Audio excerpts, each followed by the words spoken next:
You know, the funny thing is I think I've used that exact audio for a little look behind the curtains. I do just straight up pull up videos on YouTube when I want to play pre-stream music. And so I think I have used that video before, and I don't know why I've not retained the knowledge that it just cuts off abruptly.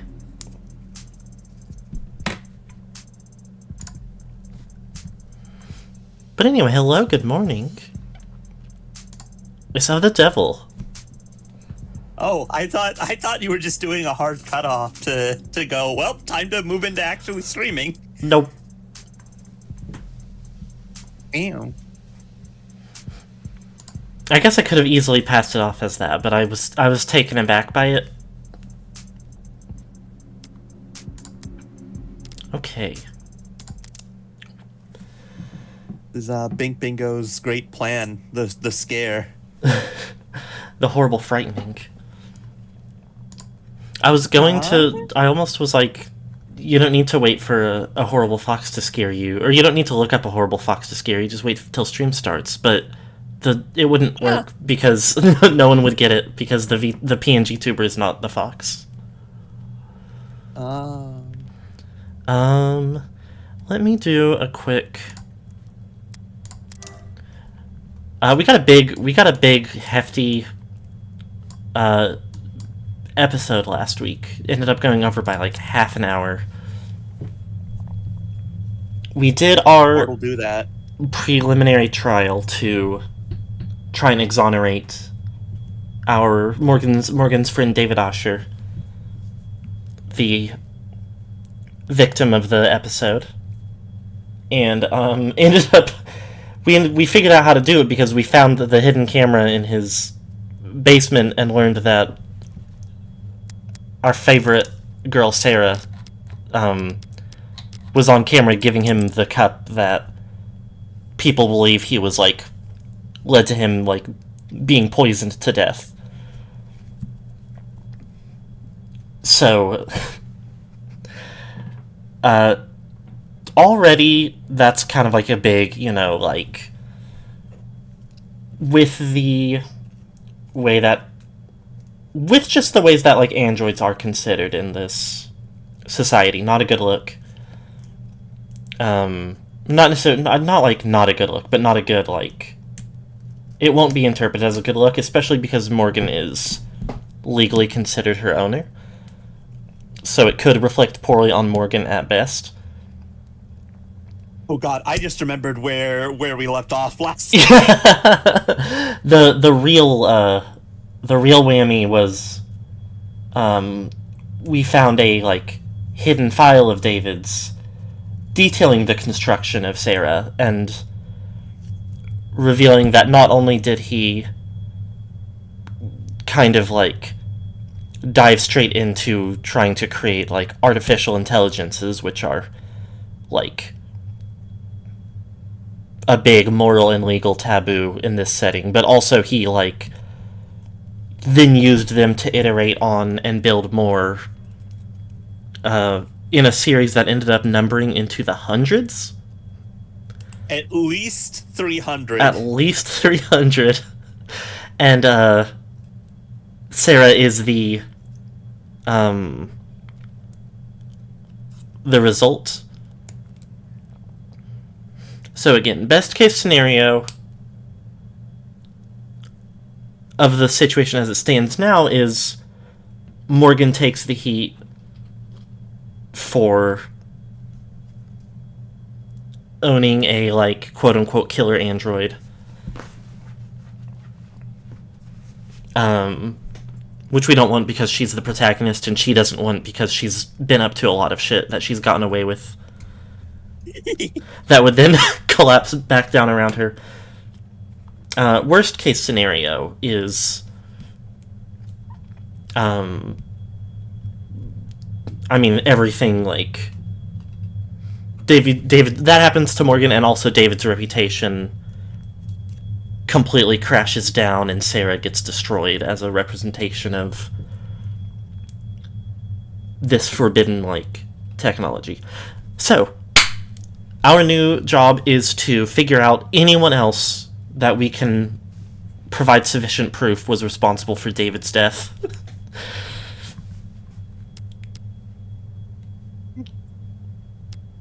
Gee, Sarah, why does your boy mom let you have 300 plus other moms? Really good. And also Morgan, who I think would not like you calling her mom. Not yet. We'll fix her by the end of the series. I don't like the implications, actually. We'll make her worse. We'll make her worse. We'll make her worse in a lot of really... Sarah? Do I mean Sarah? Do I mean Morgan? Who knows?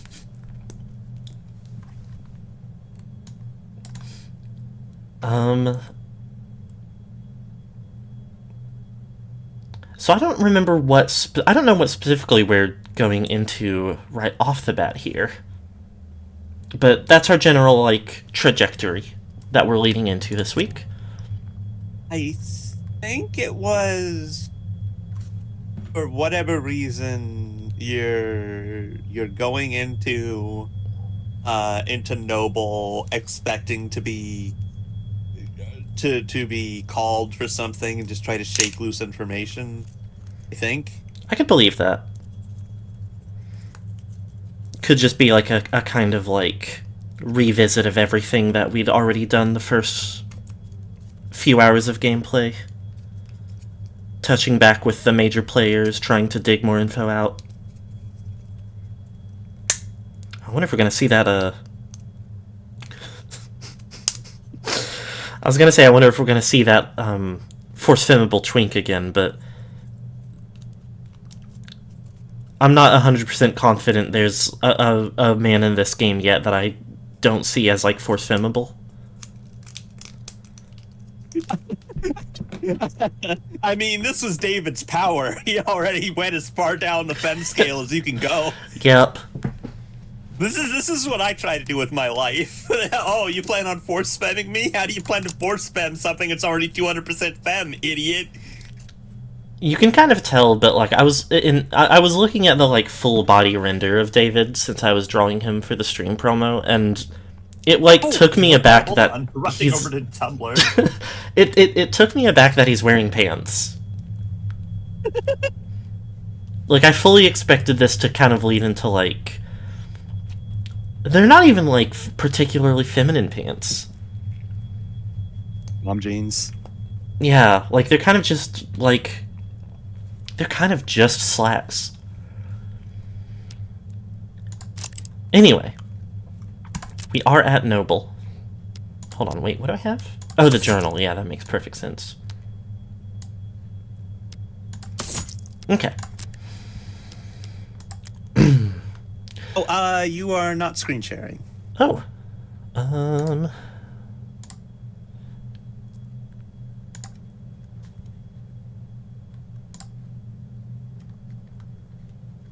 Thank you. Oh, I've been in a Kafka kick. So we'll see if that... I'm not going to intentionally do it, but we'll see if I drift it further into that territory over the course of stream. I'm always on a Kafka kick. It's her power. My life has been ruined by Kafka Star Rail. Countless people have said this in and out of universe. So, how'd it go? Well, how should I put this?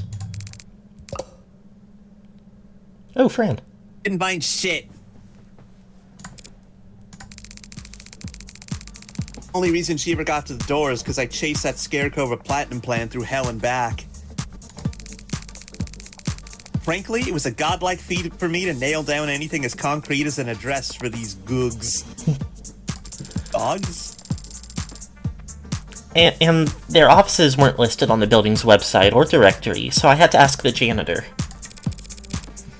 But you did find a psychiatrist's office? Sort of. They said they were, and the place looked the part. Why? Because they had couches? She didn't get past the receptionist. Sorry. I thought because you're with the company... No, I wanted to help. I just wish I could have done more. Don't beat yourself up. It's hard to be even half as useful as I am. For what it's worth, the atmosphere, the looks, the furniture, it did feel like the company in there. But ultimately, we still don't know if David actually was talking to someone or just getting his CCE training recertified. Sorry. Don't bother apologizing. She only cares about results. I think I had a little more Brooklyn on her before, and it's completely gone. I could see it, though. I don't remember, but I could see it. I'll try to bring some Rizzo into it. You did more than enough, both of you. At the very least, they divided Noble's attention for a while. I mean it. Good work, Fran. And thanks for the urgency. If you really mean that, you could always throw in a tip. 70%'s the going rate in my industry. How about I take 5% off your tab instead? Tab? I'm a minor. The state pays for my legal fees. Don't they? Oh no, signal must have cut out. Right. Surprised it took them this long. What do you mean? You were tolerated yesterday because leadership was focused on PR. But today, you're the lawyer who put the company's hottest product right in the state's crosshairs. I'll be alright. I'm still an officer of the court. On a strict timeline though, right? I guess they can't stop you from investigating the corporate campus. But they'll gladly lose your guest pass ID at every door along the way. There's still service passageways and stairwells. Guards that can be fooled and peons that can be manipulated. If I use my other skill set to get around... So take mine. What, your pass? I'll tell him we got ours mixed up in the bathroom or whatever. I can be a pretty convincing klutz when I need to be. Bimbo rights. Bimbo rights. I never would have guessed. But if David knew that I was endangering your career... I can be a pretty convincing crybaby when I'm in trouble, too. Bimbo rights. Besides, the one and only Dr. David Osher wrote me a new, glowing letter of recommendation every quarter I worked for him. Since he kept forgetting that he already had. And who knows, maybe I should try a new field. This detective work stuff is pretty fun, so maybe... like, I don't know, secretary for a homicide detective or something? You did say cops are all short. A girl with long legs could go far. Honestly, Jess? I doubt they could afford you. Okay, we've got a little bit of... Gog. net slang for That's interesting. spy or undercover police officer. A net slang term, growing in popularity among adolescents referring to a suspected spy or undercover member of law enforcement. Derived from groundhog, a burrowing rodent known for standing erect on its hind legs when scanning its surroundings for predators. So I wonder if it's meant to be just G-hog? I'd bet Gog. Gog. If only because that also lets me talk about Gog, my good friend. Gelgoog. Also my good friend. The term carries a negative connotation, with the implication being that the subject is doing a poor job of blending in or disguising their surveillance activity. E.g., easy Gog spotted. Who wears a blank baseball cap to a protest? And psychiatrist? David Osher supposedly met with a psychiatrist on more than one occasion in the past few months, but said a psychiatrist worked at an office that reminded Jess of Noble and took Fran hours to locate. It remains unclear whether he was receiving coaching in counter-corporate espionage practices or if he was getting genuine psychiatric care. Okay. 12:46 p.m., July 2nd. Oh, what the hell was I doing for her? So I had initially made a joke of you should go more nasally, and you were like, no, I've already got a voice going on, but then with time, you did go more nasally, like unintentionally. I drifted more and more like T-girl voice. Hear me out. Otacon. Speaking of T-girl voice. Morgan, how did you get so turned around? God only knows. Lucky I found my way here, though. It's such a relief to see a familiar face.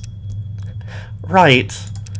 Listen, Morgan, I'm not sure that I should actually be talking to you without legal present. Oh my god, it's perfect. Oh. I mean, leadership hasn't even told us how David died. How much help could I be? I see. It's not that I don't trust you or anything, it's just, I think, what with the Sarah issue, you should do whatever you have to do to protect yourself, Dawes. Yeah. Though, for what it's worth, I doubt you'll be in any trouble. Oh, that's good to hear. No, if anything, it's the big names who are going down. Going down? State was practically licking its lips when I finally left the courthouse last night. They're hungry for blood, and looking to carve out a huge slice of Noble's flesh. What, like fines and jail time? In the first 2 weeks, sure. Then sanctions. They can't sanction Noble. We're too big to fail? Too valuable to lose? You're exactly right. That's what they'll say. And that's how they'll justify nationalizing the company. I think I'm going to be sick. I just hope your board goes quietly instead of... Instead of what? Scapegoating, offering up smaller names on silver platters. Full cooperation and government oversight. Government oversight on the surface, a slaughter beneath as they clean house and rip out anyone who could testify. No one will believe you once you're labeled a disgruntled former employee, right?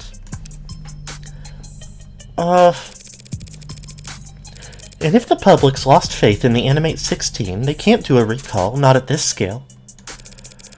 The state will make them do a flat refund. Flat refund? The losses would be... Yeah, your board probably just wants Sarah to go away so they can focus on their fight with the state. A tough fight, but one they know they won't personally have to risk anything in. That's why I'm hoping I can win this trial. Well, if I won, that would mean Sarah's not an AI, David Osher was always of sound mind, and there's nothing wrong with the Animate 16. Everyone wins. Sorry, what am I saying? I only meant to stop by and thank you for your help yesterday. After all, you were the one who approved Sarah's registration. You win. Win what? Ask away.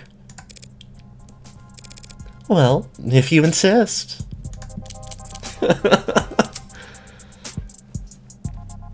Tenant's locked, but something I can do might unlock it. Okay, let me look at the term we unlocked real quick. This is the most... This is the most I felt like I'm playing two characters and not just doing two voices.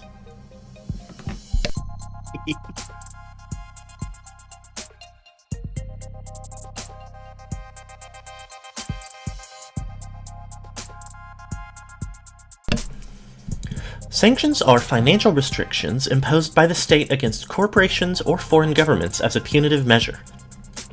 They are a key tool in statecraft, international negotiations, and in discouraging corporate malfeasance. I'll say it however I want, I think. It's a fake-ass French word. Malfeasance. Malfeasance. Under certain conditions, the state may choose to place sanctions not on an organization but on an individual, thereby preventing them from exchanging currency issued by that nation or withdrawing funds from banks that operate within that country's borders, effectively freezing all their assets and possibly preventing them from leaving the country. That's fucked. Noble and AIs. Humor me for a moment. What's the company's official statement on AI? Same as any rational company that wants to make money, and we don't screw with it. Smart products are profitable. Products with their own priorities are anything but. That being said, AI is a concern for marketing, not product development. We spend a lot of money reassuring our public that there's no risk, because the public doesn't really understand how ironclad the tenets are. Because you use Tesseract? Trying to code an AI in tests is like trying to pick yourself up and throw yourself. Nonsensical and self-defeating. Your scanner showed Sarah was running on Tesseract yesterday. If the language is as safe as you say, isn't that proof enough? Proof of nothing. For an AI lying to another system about the code you're running is child's play. And for an AI built by David Asher, something that simple would be... Better change the subject. Wait, so making an AI takes more than time and resources? It isn't an issue of funding? No, you can't just keep adding more data. The tenets underlie everything. The higher you stack, the more easily you'll topple. You make it sound like building an AI is impossible, even for David Asher. Any chance you'll testify to that? It sounds impossible, but he's dead, and it looks like it was his android that did it. So I guess he was just that good. Better than you'll ever know. That unlocks it. Noble spent months promoting the A16 as the culmination of David Asher's work. So now that that marketing line is suddenly a huge liability, can you tell me how much he actually contributed? I mean, he was involved in pretty much every step of the process, but his design for synthetic motor neurons, that was the big one. The components that allow your warm androids to move realistically. It pushed the timetable for warm androids ahead by years. And yet, compared to what goes on in Sarah's brain 1,000 times a second, David was only giving the company the most meager of the fruits that his private work bore. So if Noble ever did find out how much he and his assistants had achieved, they would feel that he had been holding out on them. And the company, they were appreciative of his contributions? I'm sure the researchers that he overtook by leaps and bounds weren't pleased. But the board was very enthusiastic. So, would that spur them to be protective of David? Or would they fear that he was gaining too much influence, becoming irreplaceable? No, they'd need a strong motive to justify killing their golden goose. Mere paranoia isn't enough. With these people, it has to be the bottom line. And the easiest way to threaten their bottom line would be screwing with their androids. In light of all that's happened, one has to wonder if the A16 is compromised. I stayed up all night, sick with dread at the idea. But the data just doesn't support it. Sales have been strong. And the A16 base code was locked in over 2 quarters ago. If there were an issue, we would have caught it by now. And I would have been axed a long time ago. How many A16s are out there, anyway? We just passed 9 million sold. Not flying off the shelves like the 14 or 15 so far, but the profit margin makes up for it. You mentioned data? Yeah, practically got the spreadsheet seared into my retinas. What do you want to know? Dialogue tree within a dialogue tree. What do the error reports look like? Are customers reporting a lot of issues? Error counts are markedly low compared to the last gen. Mostly hardware complaints, it looks like. Batteries running out too quick, eye tracking off by a degree or two. Typical stuff. As cliched as it sounds, 90% of these things get fixed once they turn auto-updates back on. So no killer robots getting filed away under bug reports. How and where are they being sold? What's the distribution pattern look like? They're distributed like you'd expect. Places where there are more people, there are more androids. Coastal cities like ours, of course, have the most of both. And since the A16 in particular is marketed as being relatively luxury, relatively consumer, they don't sell well outside population centers. They can do the rural, hard labor jobs, but cold models can do the same work with a lot less maintenance. So where has the A16 outperformed then? In customer service, healthcare, childcare. Lots of hospitals, offices, and, you know, adult industries. Oh.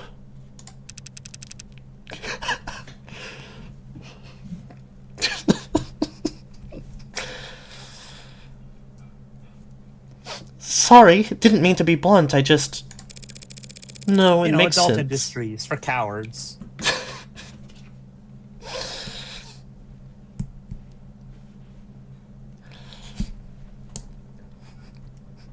I know you're on the clock, but we're both adults. You can say porn if that's what you mean. No, it makes sense. They're warm and soft to the touch and... obedient. I'm just surprised to hear it from a company employee. There are a lot of people at the company who won't talk about it. But I work in quality assurance. I've seen too many damages to pretend it's not happening. Oh god. Damages? What do we call it when a customer tries to return a product that's clearly broken beyond repair? Oh. Very high turnover in the pink market. It hasn't stopped you from selling to them. Well, we don't sell to them, not directly. But there are resellers, and the companies never pretended to be interested in going after them. Are there resellers? I thought I read that Right to Repair got shut down again. And there's been a gray market for softer androids for years, or decades depending on your definition of android. Based on the sales numbers I've seen, RTR getting canned was barely a blip on their radar. Sorry, didn't mean to make you uncomfortable with this topic. Huh, me? No, I don't care. I just realized my left sock's on inside out. Damn, now I'm wondering about that myself. He bought that?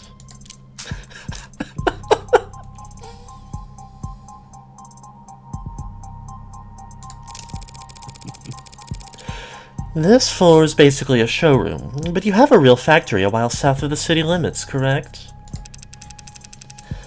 Yeah, biggest company manufacturing complex in the hemisphere. Got any data on the shipping out of there? Anything stand out? There's some prep work for the holiday bump, looks like. Might sound early to get started now, but we usually see... Huh. Something wrong? No, the numbers are all normal, but the data has been edited.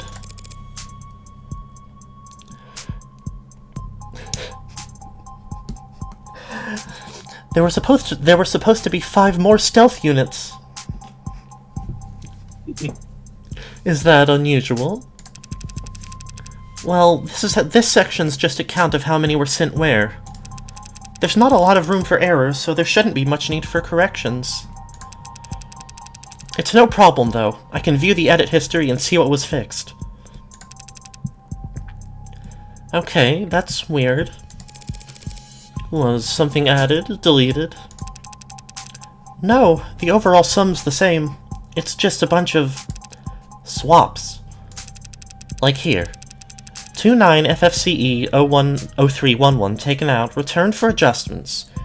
27 FCDD 019634 substituted in, shipment leaves on time. 67 BBTC 899543 returned to assembly for revisions, replaced by 67 BBTV 592698, shipment leaves on time. Is that both? Return for adjustments, return for revisions. Interesting. So, does all that strike you as odd, Mr. Dawes? His honorific is Miss. Replacements before shipping isn't uncommon, but when it happens by the batch load. To spot individual unit imperfections among a shipment at that stage in the process, it must have been someone with a lot of experience or authority, probably both. Must have? You don't know who made these changes? I can tell you they were somebody important. Small last-minute changes to which androids got shipped out. Not very juicy on its own, and it's a long ways away from explaining why someone would want to kill David. But it was hidden, and that means someone didn't want it found. Okay, thanks for sharing that data. Sure. Did you find what you were looking for? Hell if I know. Fair enough. I'm trying to remember who the character was. Recently, me and my wife rode in the car with, like, one of her friends for the first time. And their, like, GPS app was set to be, like, the voice was, like, I think, like, a Warcraft character. And so we joked about, like, what other characters would be funny to, like, have voicing your GPS, and for some reason, every now and then, like, every time we've been in the car since, me and my wife have been, like, fixated on, like, GPS voices of Metal Gear characters. Especially Otacon and Liquid. Leroy Jenkins' GPS is really good. When you were leading into it, my mind's still on Kafka coming up earlier, and my brain just thought a GPS who starts every instruction with "listen."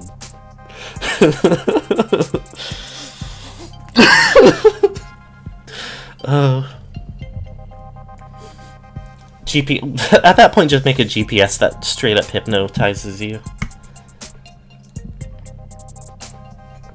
The fastest path is a straight line go. To reach your destination, run all red lights. I know you're convinced the tenants are safe. So how do you square that with what happened to David? There's a cat next to a dog. First answer that comes to mind. Is the dog to the left or to the right? I'd say the dog is on the left. The cat is on the right. You might expect half of people to say left, half to say right. But actually their answer is almost entirely dependent on their native tongue. Whether it's read right to left or left to right. The language they speak affects how they process information. Their language affects how they think. And it's the same for machines. People can learn new languages, and it can change our perspective. But machines can't learn a new source code. Every update's a reincarnation. This is perfect for Otacon voice. There's stock footage playing in the background. I was literally thinking that too. If that android did kill David, it wasn't because a 0 returned as a 1 somewhere. It's because there's something fundamentally wrong with it. And personally, I think it's cruel to bring something that flawed into the world. Yeah. Unnecessarily cruel. Also making me think of the, like, plot points in Peace Walker of, Dr. Emmerich designing, like, Peace Walker itself, but objecting to it being used for more, like, for anything more aggressive than deterrence. I made this nuclear launcher for purely peaceful reasons. Snake, do you think an android can learn to love on the assembly line? To be. I think anytime, any place, an android can find love. I think anytime, any place, an android can find love. Any other questions before I go find a hole to hide my head in?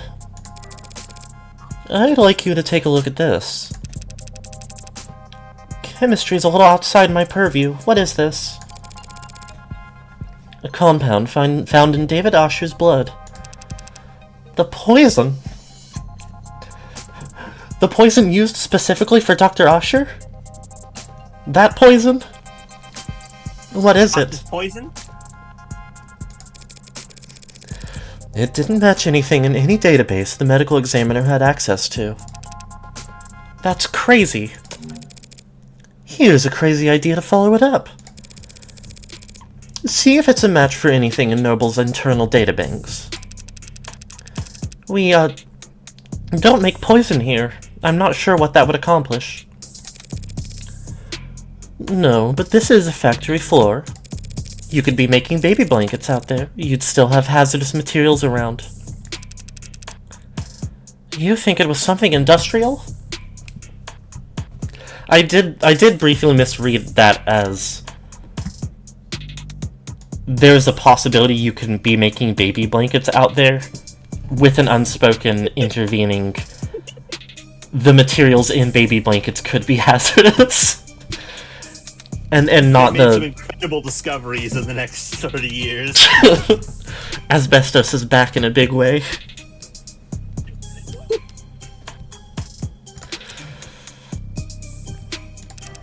Suppose it could be. Looks like it's carbon-based. Narrows it down a lot. It's not exactly... What is it? It doesn't make any sense, but it's a match for patent NOD 52345S. A synthetically produced neurotransmitter analog for usage in organic android components. Serotonin. That explains a lot. A neurotransmitter would interact directly with the nervous system. In David's case, depressing it enough to put his life in danger. Was he testing on himself? Knowing David. Maybe. It also explains why it was a preset in his personal manufacturer. Sarah's nervous system, worth 10 times its weight in platinum, must be pumped full of it. So they think that was what killed him? Helen Young led the development of serotonin, didn't she? Ah, yes, she did. I should go and ask her about its composition, then. Normally, someone at her level wouldn't be able to answer specific questions about a compound formulated years ago. But she does have a reputation for being very detail-oriented. That works out nicely, then. They say she's the type of person to micromanage how much water people drink at a 15-minute stand-up. I heard a rumor that she once said bathroom breaks are timesheet theft. Aren't they? That's why I do them. I'm Boss kidding. makes $1, I make a dime.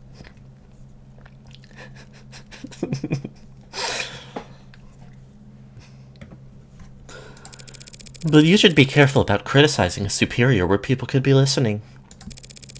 Good thing we've got privacy in your office. Uh-huh. No one but the two of us listening in. Morgan, I think those guys who stole the stealth prototypes are in here with us. Thanks for cooperating, Dawes. When the state storms the building and starts zip-tying people, I'll let them know that you were helpful. Ha, yeah, nice joke. You are joking, right?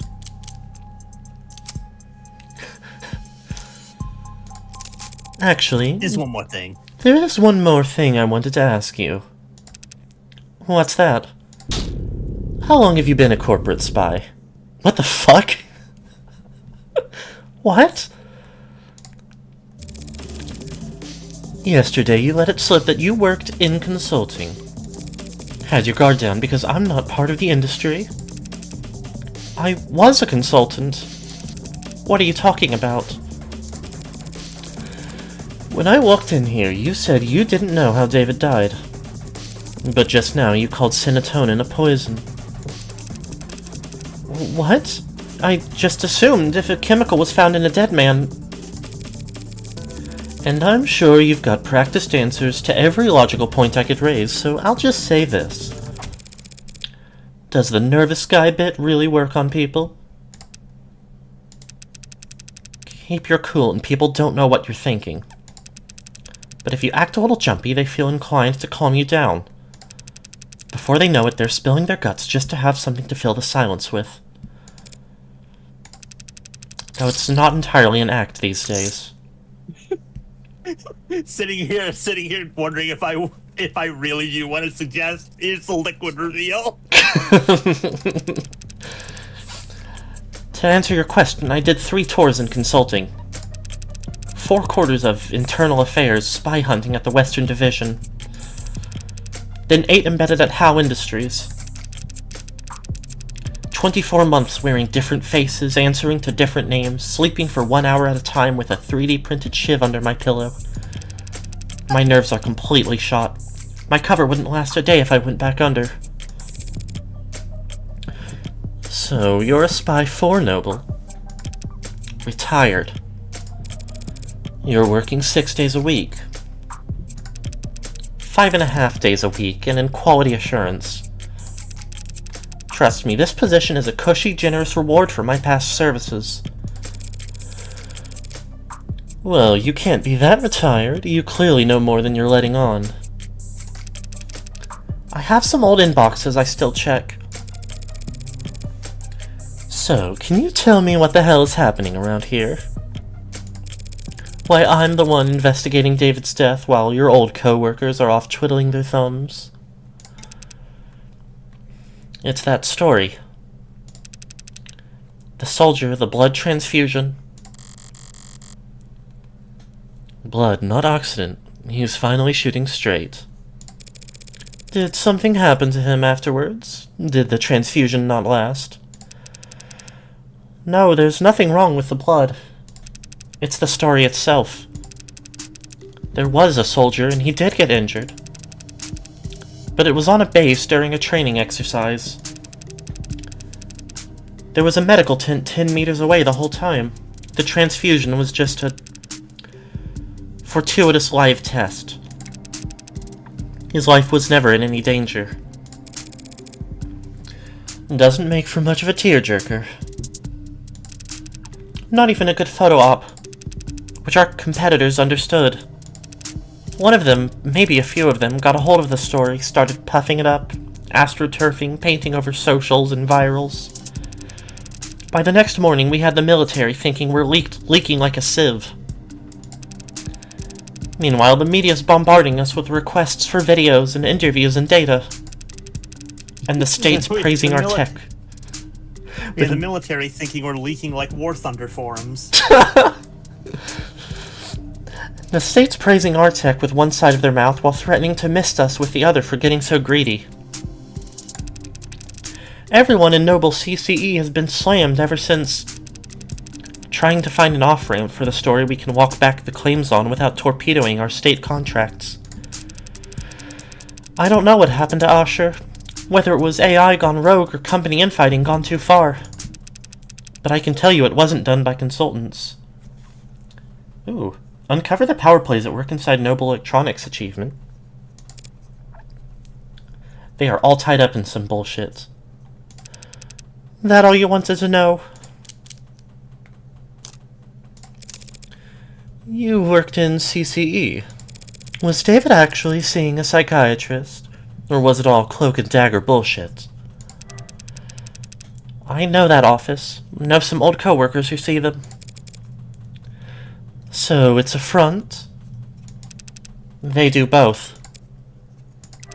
So he was probably getting training, and he was probably talking to someone.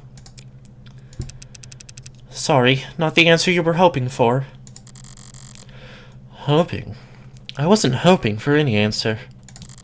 The answer I expected was... You okay? That's all. Unless you've got any advice. You're saying you want a consultation? Couldn't hurt, right? This company, all these companies, hate to lose. So don't fight them. Make them think you're fighting for them. Well, that's just business as usual for me. This game.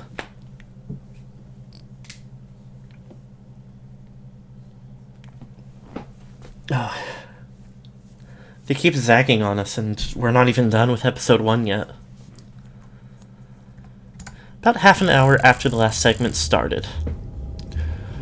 Up until now, there's been this grating ambiguity about what actually killed David. We've had to use guesses and process of elimination and even a goddamn pseudonym. But I've finally identified what the poison was. Now I just need to figure out how it got there. Or rather, who put it there. Which brings me back to here.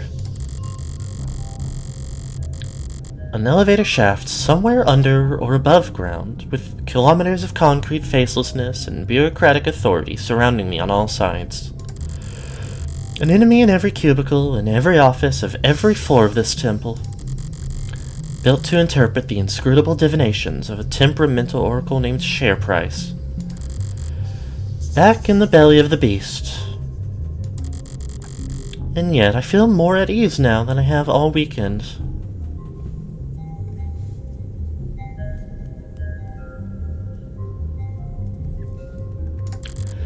Makes sense. Now that I know Noble's my enemy, I know where to aim. All that's left to do is pull the trigger. Bang, bang, bang. Good thing I didn't bring a knife to this fight.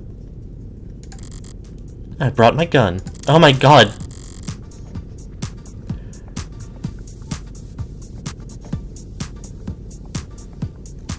I'd nearly completely forgotten about the fucking gun. And that sound just now tells me that it's playing its role perfectly. I'll never have a real use for a firearm with this much bloatware. But just by carrying it around and paying attention to when the hard safety flips on, I'll always get a heads up when the police have entered the vicinity. Hi, Detective Reyes, it's Morgan. Currently texting with chuckles. Happened to get your contact info when you got me cleared for the crime scenes yesterday. Delete contact. Block this contact. Stop voice to text. How to stop voice to text. Just wanted to check in? Report this contact. Voice to text disable. And advise you that Noble's scared shitless of you stomping in and nationalizing the place.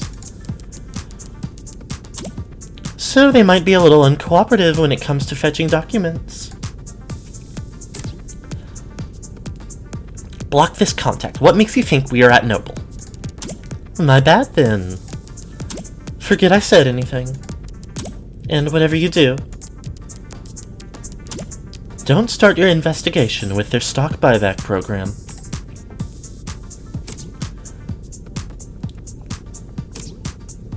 Trying reverse psychology, it only works if I care what you think. Stop voice to text.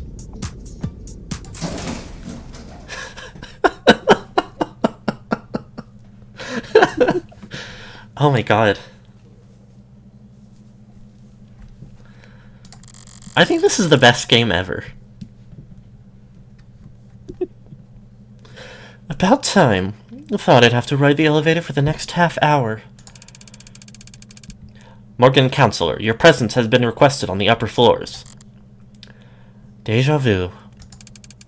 Might you have a moment to speak in private? Always, but who's asking? The board. What are the chances? I've been wanting to speak with them too.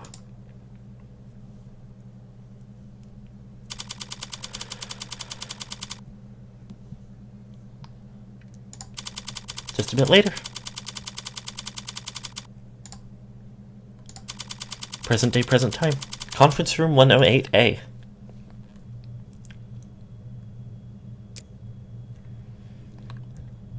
Welcome back, Helen Young.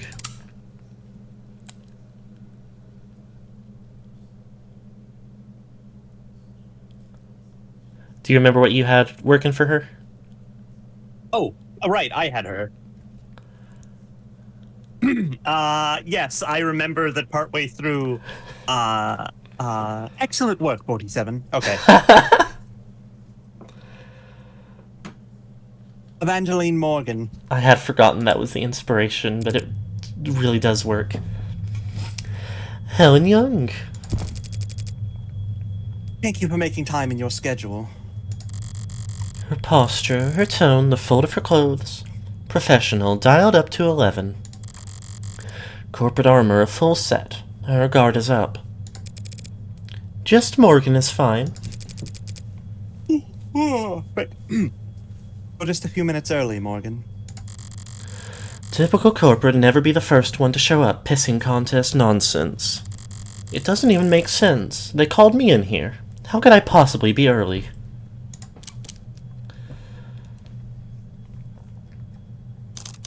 I'll flip the script.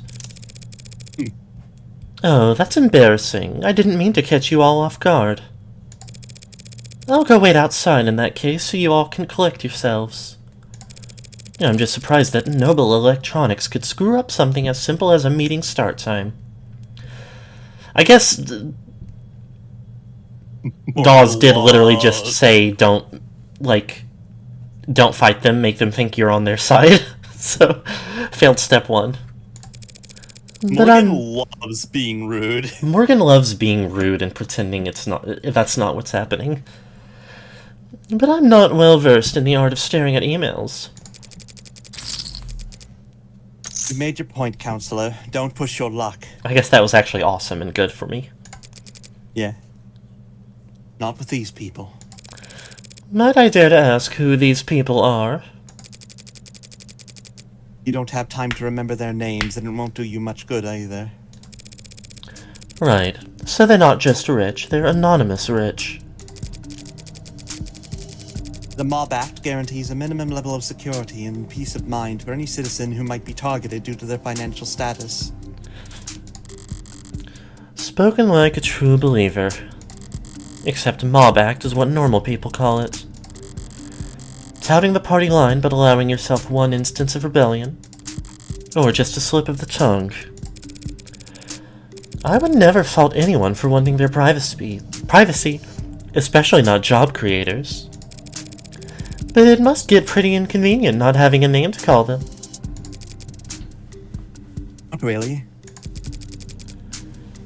Conversations with them are always one-sided. Sounds like a great environment to do business in. Look at the building you're standing in. We managed to eke out a meager profit somehow.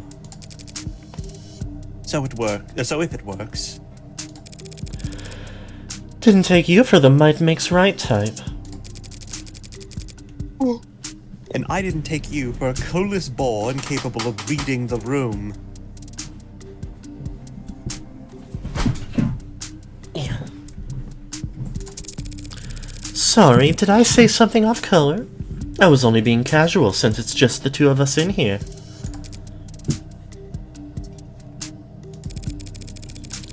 Maybe we should take advantage of this rare bit of privacy and clear the air. You're here to ask about Sarah, yes?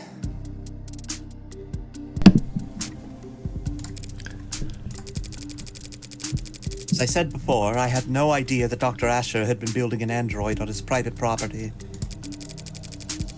And I can say here and now, Rick, that no one at Noble Electronics ever suspected that he was working to undermine the Tenet framework. She is trying to sound candid in her tone, but she's choosing her words with a surgeon's scalpel. Was she coached? Is that the truth, or is that your statement as VP of Android Futures? It's both, of course. Dr. Asher was always more than happy to hole himself up and work independently. We both know that. True, he could be pretty reclusive. I'm sure it caused all kinds of headaches, him disappearing on you all like that. It must have been especially difficult when he came back with breakthroughs that propelled Noble to the top of the industry. You should take a seat. If that's everyone, shall we begin? Friendly bunch. Is there a problem with the sound? Anyone get muted by accident? No. Okay. Thanks for having me. I don't want to take up too much of your time. I'm actually a bit flustered having you all show up here. I didn't expect to talk to anyone higher up than a service associate. You're investigating the death of Dr. David Asher. Why wouldn't we take that seriously? Because you want me to go away. At least half of you do. The others aren't sure yet. You must be confused. The board is, as always, united in its decisions and its vision for the direction of this company. Uh-huh.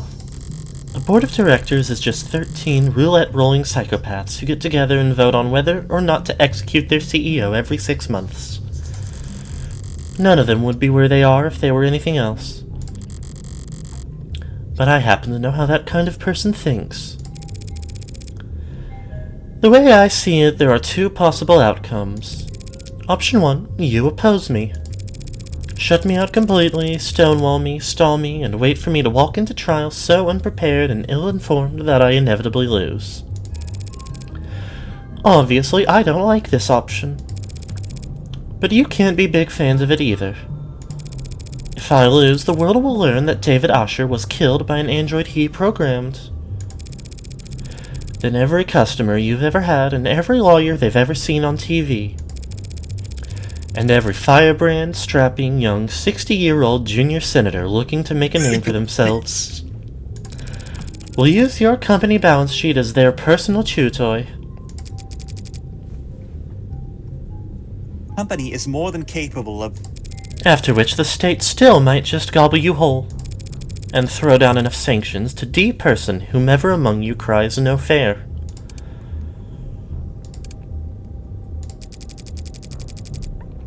The company and its allies at the capital can more than fend for themselves.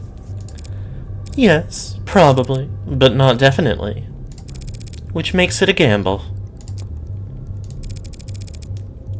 Still my turn to talk? Then on to option 2. You cooperate with me. I use what you give me, or forge for me, to win a trial, proving that David wasn't killed by an android. When the markets open tomorrow morning, you'll all get another round of stock buybacks in on the initial dip. Then pat yourselves on the back for staying calm as you continue to profit off David's legacy for the next 100 years. And you won't even have to worry about him speaking out of turn. It's only if you win. If the company cooperates with you, denies that David was killed by... and the state beats you anyway, it would be catastrophic. Yeah. It's a gamble. But if at least some of your board wasn't considering taking it, I wouldn't be here.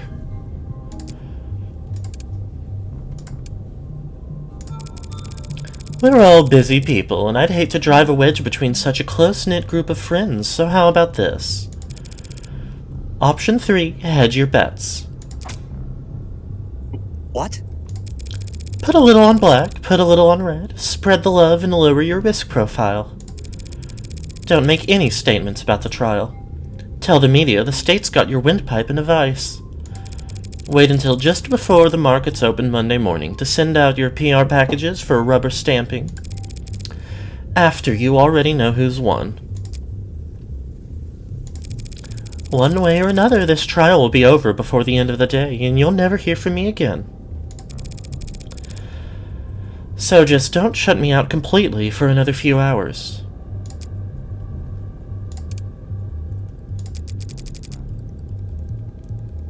And does anyone second that motion?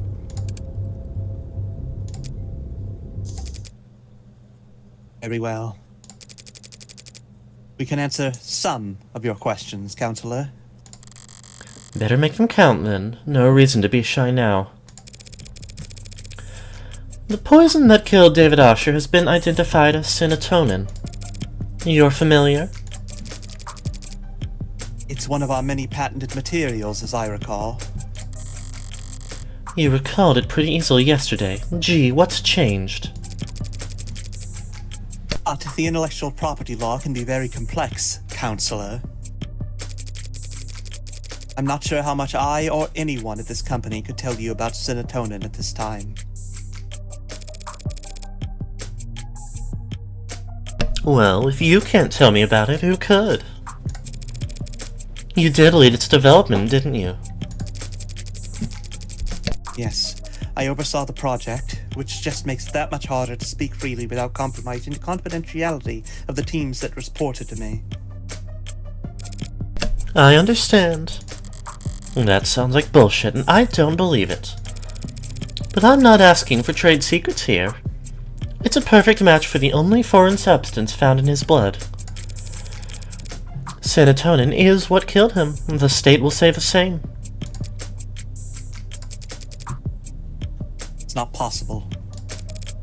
Care to elaborate? I'm sorry, but I can't say anything more at this time. So much for cooperating.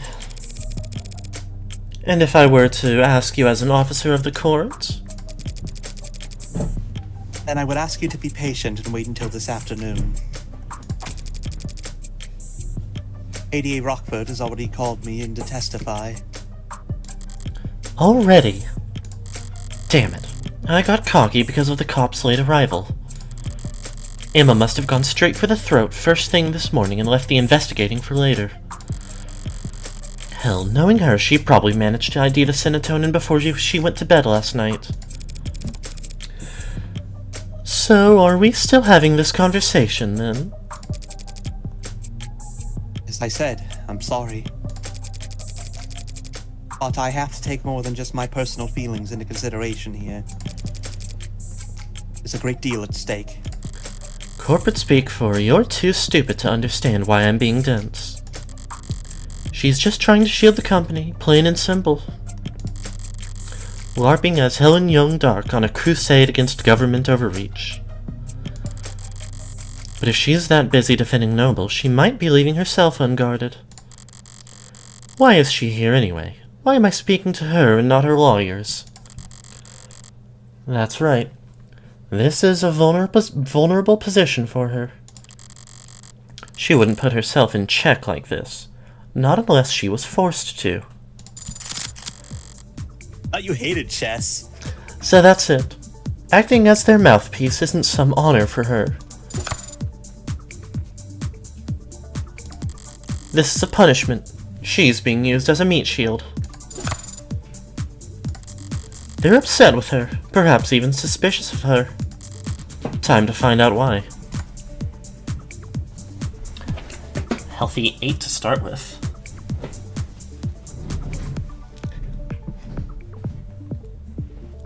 It would be really funny if there was a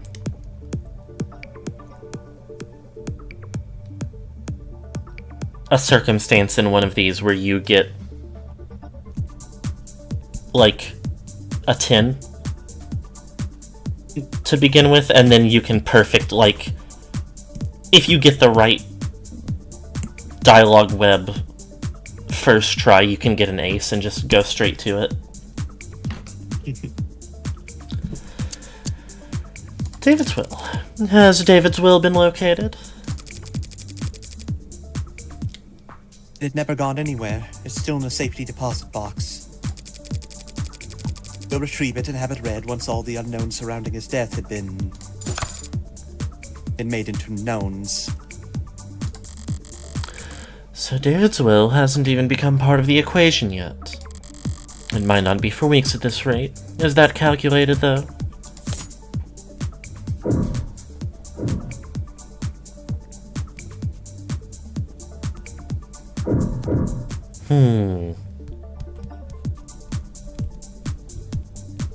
If you're ever unsure, you can always come back and press later.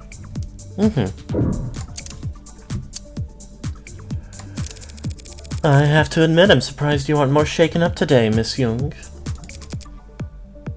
I'm processing. After all, you and David did have a history. You started at the same time, didn't you? Yes, we were colleagues and cordial with one another.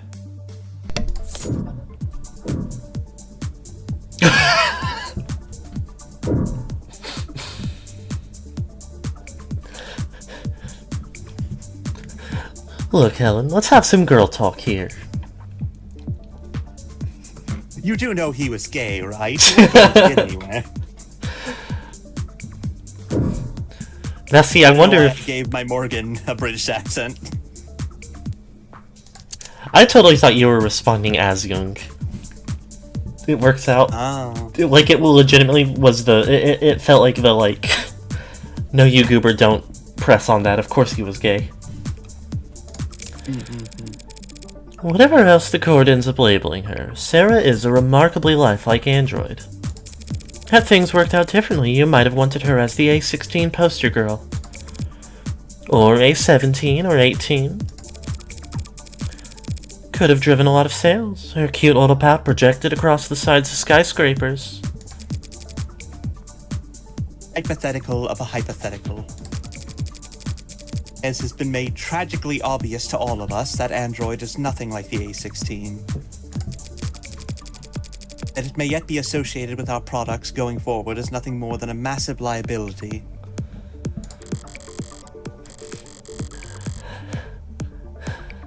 Excuse me, its pronouns are he, her. Fuck, she, her. That's even better! Sure, fuck it, we'll go with that. Yet you wouldn't have the A16 without her. And if they could take her apart and learn from her, they could have the world. So was the motive to try and pry Sarah away from him?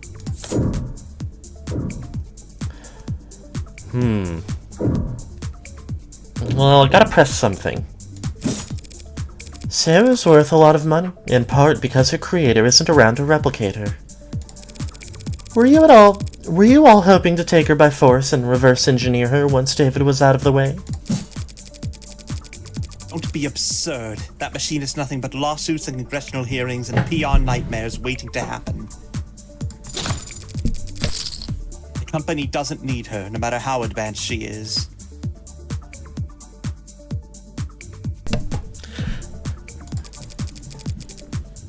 We only need steady growth and increased market share. I'm only going to tell you this once, so listen. Our company has never once wanted to make something new or interesting. Trying to steal away Sarah with brute, bloody force does seem absurd when she puts it that way. Okay, well, I don't think jealousy is going to be it. So I'm gonna press it first. You don't have to lose your money. Ah, but I wanna see the dialogue more than anything. Don't be so modest. You helped him create the one-point doctrine that saved the company. Although, I'm really thinking now maybe it could just be that the angle is like, you weren't just work acquaintances, you were like actual friends. That is a gross exaggeration. Noble is far too large an organization to be affected by the contributions of any single individual. Suppose you're right. No one person could change Noble's fortunes overnight. Except for David Asher, of course. But he was a once-in-a-generation talent. The guy Noble chose for the advertisements and the one they commissioned editorials about. Sorry, you're right. I shouldn't have equated the two of you. I just hope his one-point doctrine doesn't fall out of favor now that he's gone. Yes, well, we certainly wouldn't want that. Well, she didn't exactly explode with rage, but she definitely reacted. There's real jealousy there. Whether it ever boiled over, though?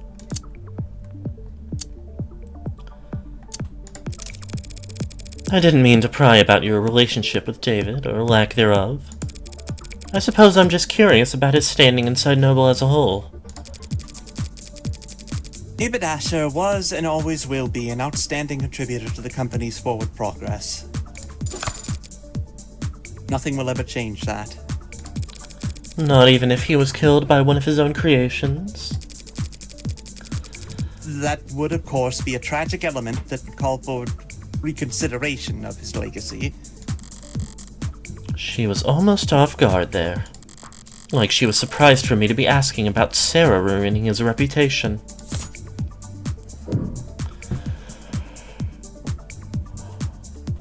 I mean, that feels like a super safe press to press. I can always wrap back around to that one that we didn't touch if it feels like it becomes relevant. Besides Sarah, David's reputation was crystal clean. He never went against the company once. Did he? That's... Unless I'm mistaken and he and Noble were on bad terms. In that case, I might get the impression that some parts of leadership were actually glad to see him taken off the chessboard. That is not...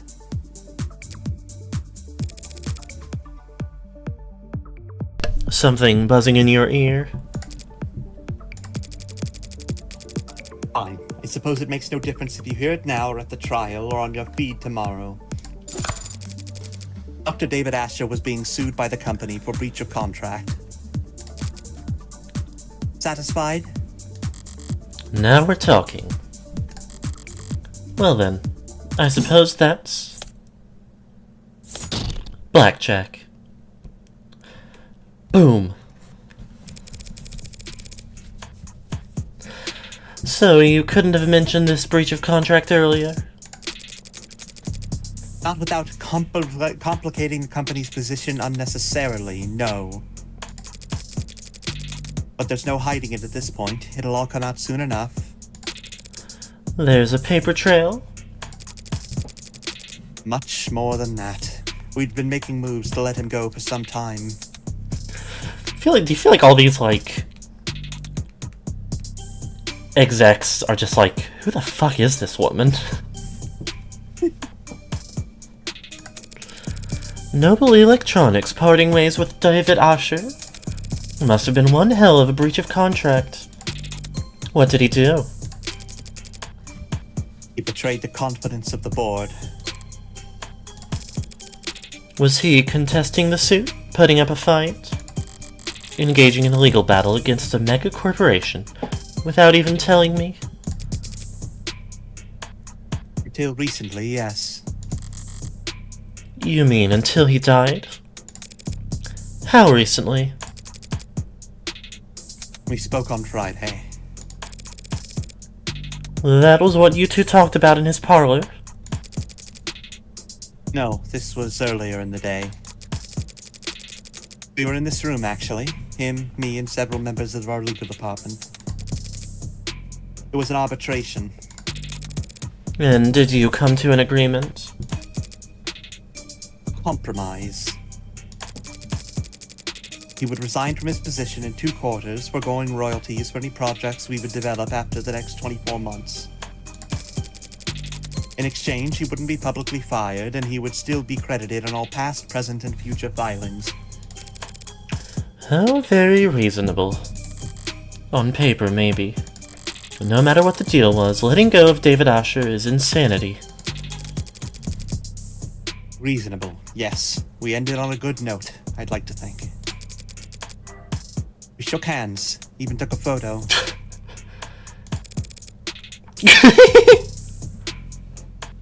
Yeah, that looks... How I shake hands? How I handshake? That's the Nice look nail of... polish, my guy. That's the look of someone who didn't know he was on camera. Yeah. That's the look of someone who doesn't like being on camera and isn't completely sure why. Lovely.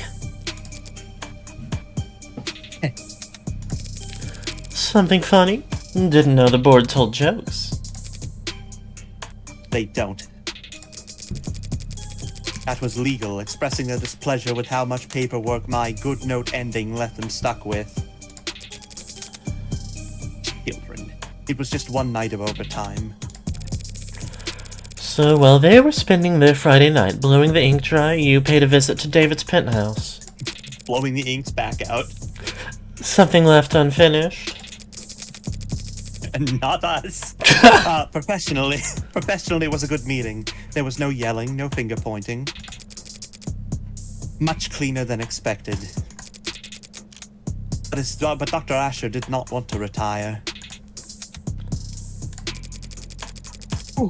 He didn't want to be forced out of the company when he was the one who... when he had contributed so much. I didn't enjoy doing that to him, so I came over that night to apologize to him. We talked, reminisced. When he brought out the drinks, I thought I'd be toasting to a new day. A few minutes later, he was dead. Because of that AI. That AI. Any idea how it came to be? As I said, I had no idea he was working on it. My question was more broad than that. If you really believe David built an AI, how do you think he did it? I know, but I'm not telling.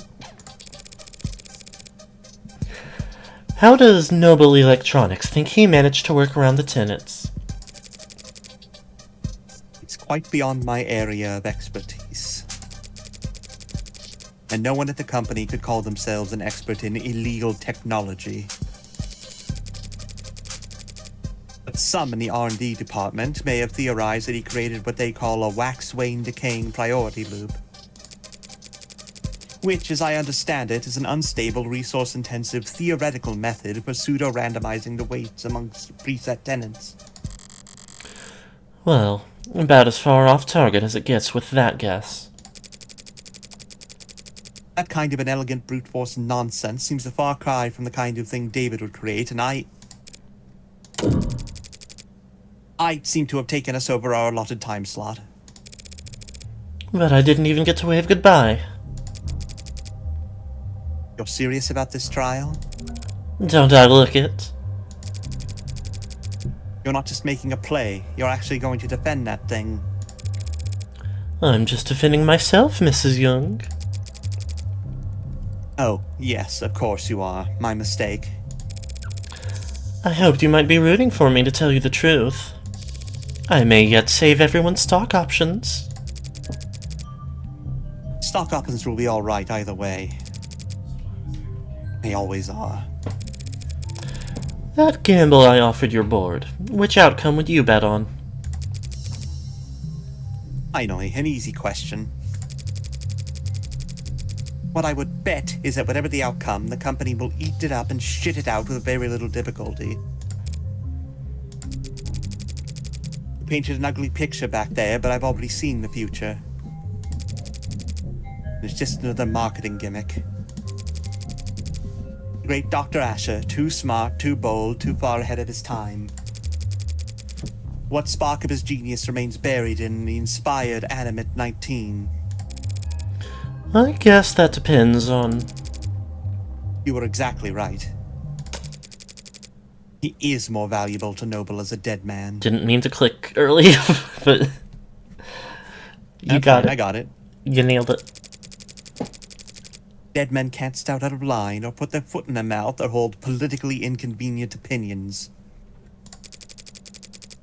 To a good salesperson, a dead man is just another selling point.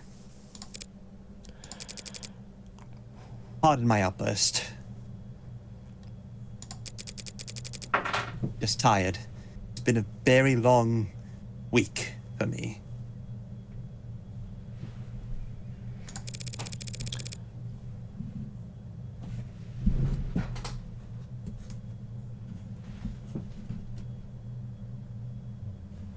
Sounds like something fell off of one of my shelves, but I can't see anything, so it's probably fine. I'll let you prepare for your afternoon then, Dr. Young. No one calls me doctor. I ask them not to. You didn't want the title? Oh. At times I have thought very little of it. The PhD I earned from a Noble-owned school. Biochemistry. It couldn't have been a large department at Noble before they started work on warm androids in earnest. They probably didn't have many expectations for the program back when she was a part of it. I was proud of it when I first got it. Something change? It never seemed to catch on. People didn't use it, so eventually I told people not to use it. A very high IQ social power play, you understand. David never insisted that people use it either. That's very different, and I think you know it. David Asher didn't have to.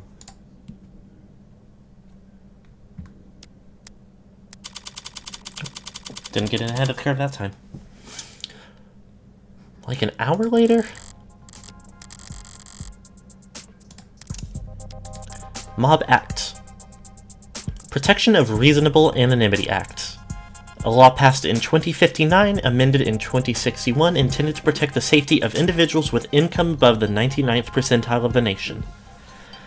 Labeled in the press as the Mob Act for its supposed goal of hindering mob justice, the PRAA establishes procedures and funding for technology that helps individuals within that particular tax bracket keep their name, face, and address off of the mainnet, ensuring that they and their families are not prejudiced against just because of their financial status.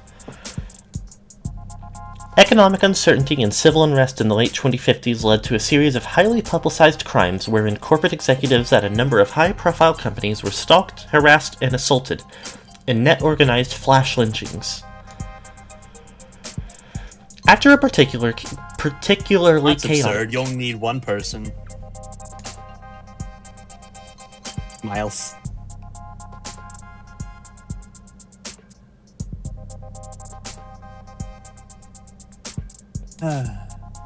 What? Oh, nothing. Okay. After a particularly chaotic attack that resulted in the hospitalization of a 14-year-old, the PRAA was proposed, debated, and signed into law in just under 11 hours. A flash lynching case has not gone to trial since 2062, but the PRAA continues to protect citizens to this day. Some economists have pointed to the PRAA and its promise of anonymity as to why the nation has enjoyed a relative resurgence in corporate immigration over the last few decades. But the purposefully obscured nature of the law's implementation have made the task of weighing its true economic impact effectively impossible.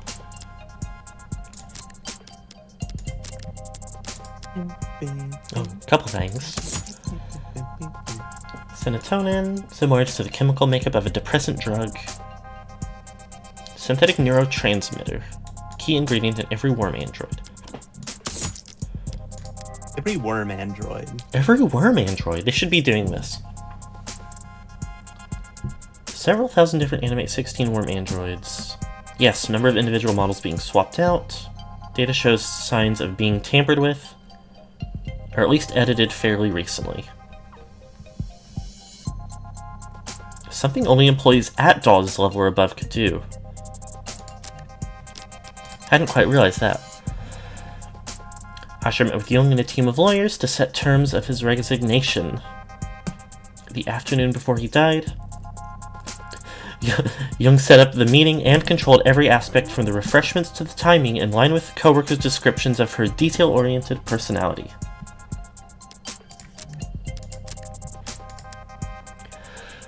I'm going into this trial, my trial, with a lot less ammunition than I'd like. I'm beginning to form a picture of what actually happened, maybe even circling the drain on a suspect. But Emma won't be generous enough to give me breathing room. She'll want to end this fast. Maybe if I do badly enough, it'll flip her sadistic switch and she'll want to keep playing.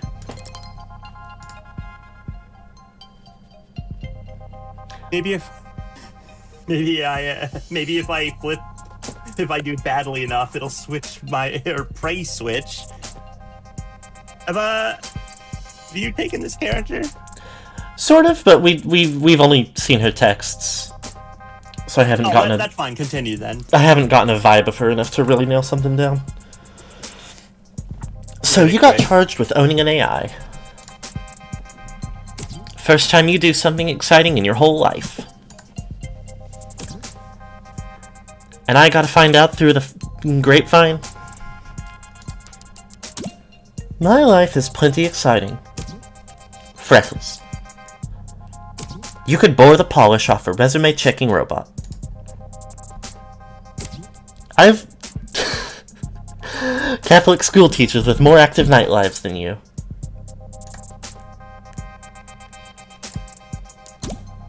Okay. So who'd you rope in? Anyone I know. Oh shit. Are you representing yourself? Fits within my budget. Screw your budget, you're going to jail. Thanks for the vote of confidence. It ain't a matter of how good a lawyer you are. Anyone who represents themselves in court has a fool for counsel. You represented yourself countless times. Not for anything I had a chance of losing.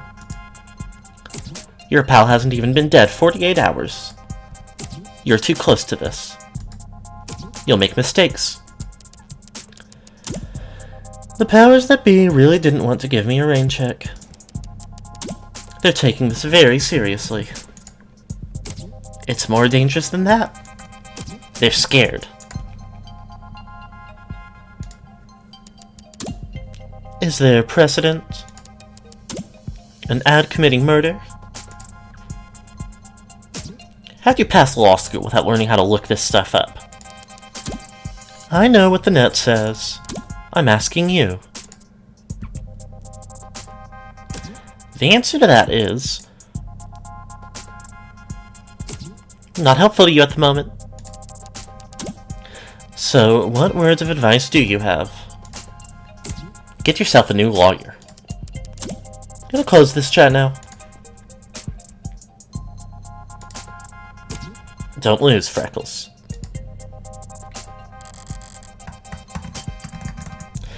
You don't need to tell me that. Her vibe is Foxy Grandma. Her vibe is Foxy Grandma. I mean, I think we did at least get her profile. God. They were so big brain for writing a gilf into this story. Even, like, at a tertiary... a bisexual gilf. Yeah. Oh, all this glows too.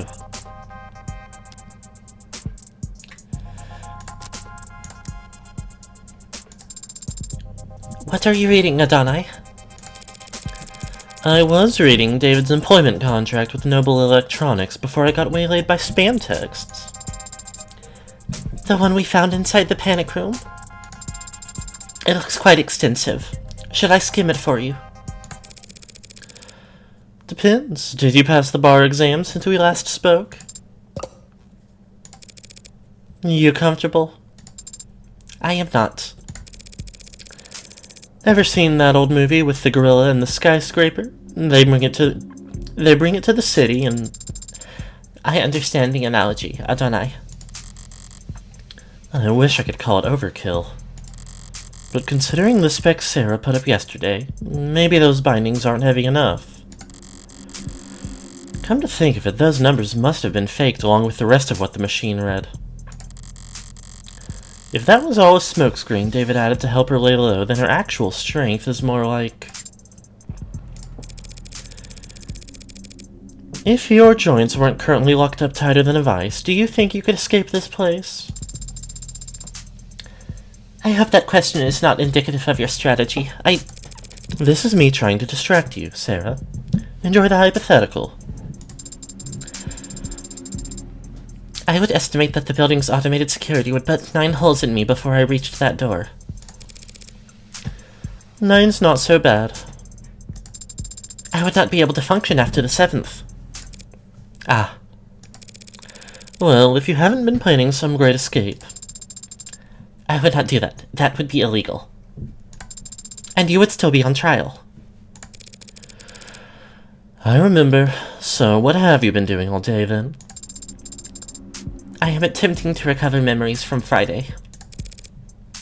You can do that? It is not dissimilar from the process of recovering data erased from any other computer, despite the difference in scale. I won't be able to remember everything, but if successful, I can recall individual pieces of information that could prove useful. That's a lot of coulds. And even if you're successful, you may not like what you find. Whatever happened that day, either you or David wanted you to forget it. Yes. But even so, I have to remember. Because it's the last day that Father and I... Any luck so far, then? I can recall a slightly musty scent. Wow, case closed. What about you, Adonai? Have you formulated a plan for the trial's proceedings? Something like that. Jung insists that serotonin isn't what killed David. I don't buy it. There's no other explanation for how he died. So she is lying? And if she repeats that lie on the stand, I'll need to expose it. Somehow. Somehow. Would she really commit perjury to protect a noble? To protect one of Noble's patents? She doesn't strike me as quite the corporate zealot she makes herself out to be. But you believe that she had something to do with Father's death? What do you think? I don't know.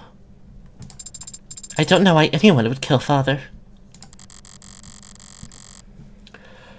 Considering the possible consequences of what he confessed to in his journal, I can think of... But then again, I don't understand why anyone would kill anyone. Do you?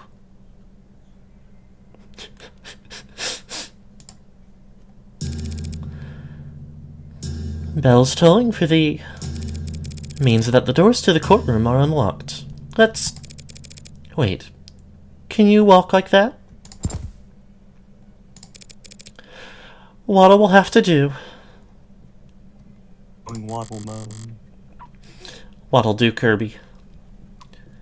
Wait a second. Across the hall, that's... Oh, okay. Keep waddling, Sarah. I'll catch up. As you say, Adonai. This'll be a coin toss. You that surprised to see me? I'm not surprised you'd want to see the outcome of this trial. I am surprised you'd want to talk to me. You're defending the android, right?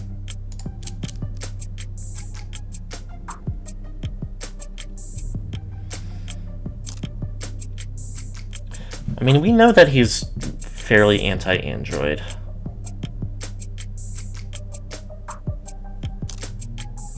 But I also feel like he's not in the mood for funny business. Yeah. I'm defending Sarah's innocence. I don't think she killed David. Do you? I don't think it matters. Noble is what killed David. Whether it was with a pen stroke or a sleeper agent killer android or plain old goddamn arsenic, did anyone that smart be that dumb? Why the hell did he ever sign his soul over to them? David may have been in over his head, but he wasn't a bad negotiator. I've read his contract. His position was strong. You're the lawyer. But a guy like me, working in music, can't tell you how many people I've seen screwed over by a big smile and a fat signing bonus. No such thing as corporate generosity. If you think you're getting a good deal, it's only because you don't know how much you just sold. How much you just sold. David's real wealth lay in his intellectual property, the potential energy of it hanging over the whole industry. If he sued even 1% of the companies taking inspiration from his Turing solution, there's a clause in his contract. If Noble ever did fire David, he would have retained control over all his patents afterwards. Yeah, see, that sounds nice. Only they never did fire him, did they? He just happened to die. An unforeseeable act of God. In contract law, they call that force majeure.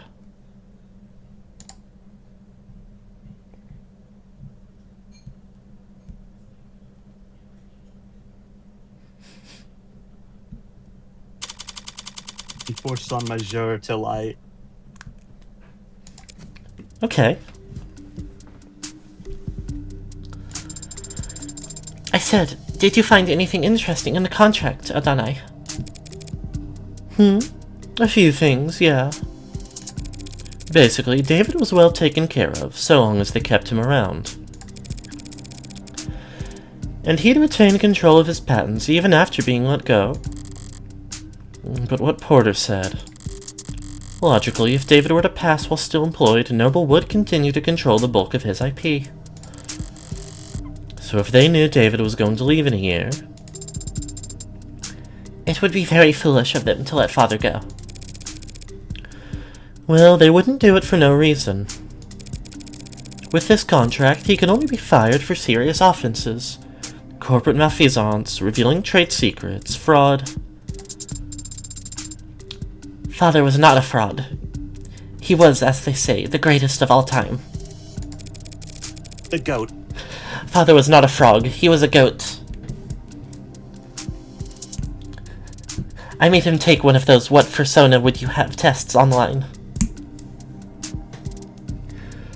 Fraud just means lying to the company about something, Sarah. Oh. Eyes up. Showtime. Look at that evidence real quick. Another note on the contract. David would keep ownership of his patents if terminated and couldn't be terminated without serious cause, including only fraud or worse. Fraud defined as manipulating company data. I mean, that is interesting, though.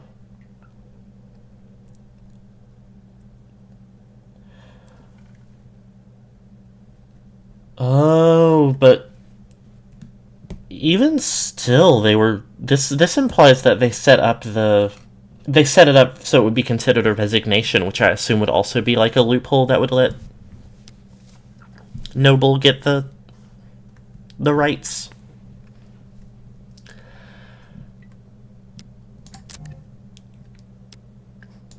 I guess we'll see if that becomes relevant. Counselor Morgan, the state charges you with possession of contraband. Contraband? That'd be you. In violation of the Safeguarding on National Digital Security Act. How do you plead? Not guilty. Crowd murmuring, muttering.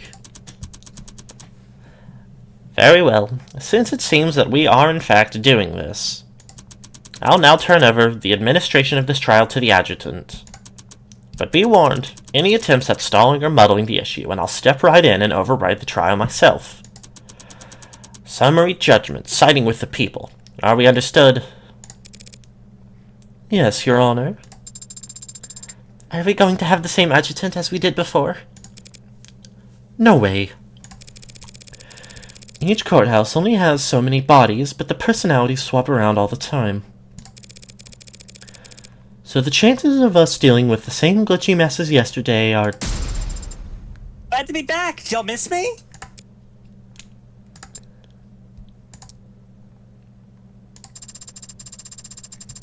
Did I said anything? I'll just go crawl under a rock and die while you make your opening statements. The defendant is the owner of the android registered under the model name Sarah, with license number 12029280. She hasn't contested this, and I doubt she will. So the question of ownership is already answered. All that remains is to determine whether Sarah qualifies as contraband. It's a charming android, incredibly well made, a masterpiece and the last known work of a great man. I didn't actually, process any of that. Valid. Okay. But that does make it sound like this is a lower stakes trial than I expected. When we look at the evidence and the facts surrounding the death of Dr. David Asher, we're forced to conclude that said android is responsible for his death. Okay, never mind. And that conclusion carries very serious implications. I'll prove here in court today that the machine standing there killed Dr. David Asher. I don't know why I keep adding, the full title. Feels just a touch more official. Not through an accident or a mismanaged dosage, but through an intentional poisoning. I won't ask the court to judge this machine on its apparent sentience, its range of emotions, or the free will it may or may not possess. I only ask that the court judge this creation on what we will prove it to be more than capable of. Atricide.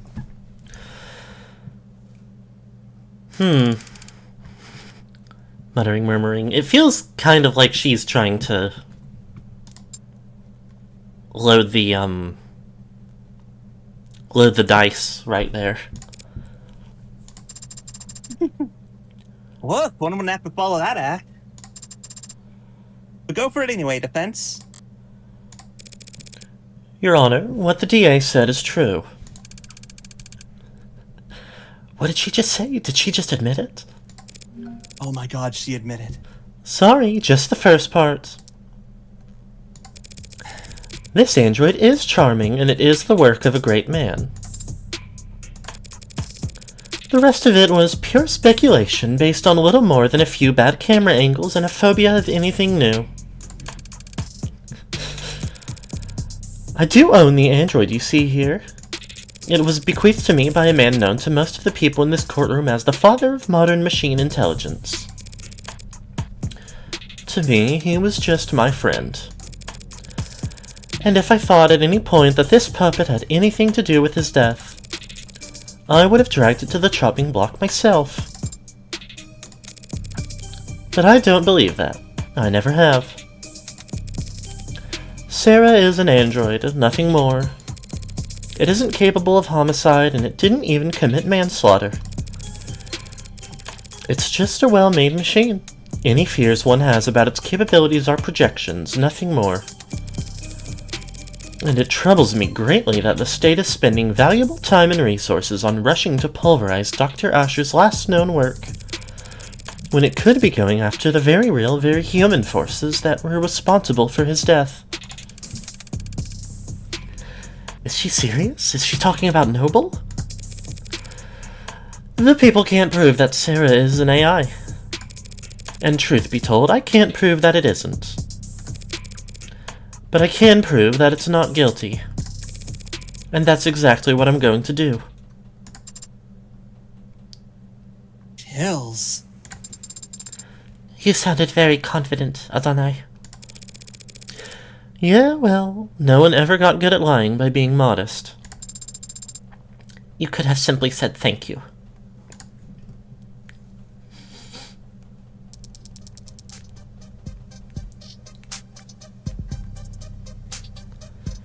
Thank you for your presence here today, Detective London. In light of the new evidence, I'd like to go over the death of Dr. Asher one more time. What happened Friday night? At 6:30 p.m., David Asher spoke on the phone with his lover, and the two of them broke things off. Lover? It's an accurate description of their relationship, isn't it?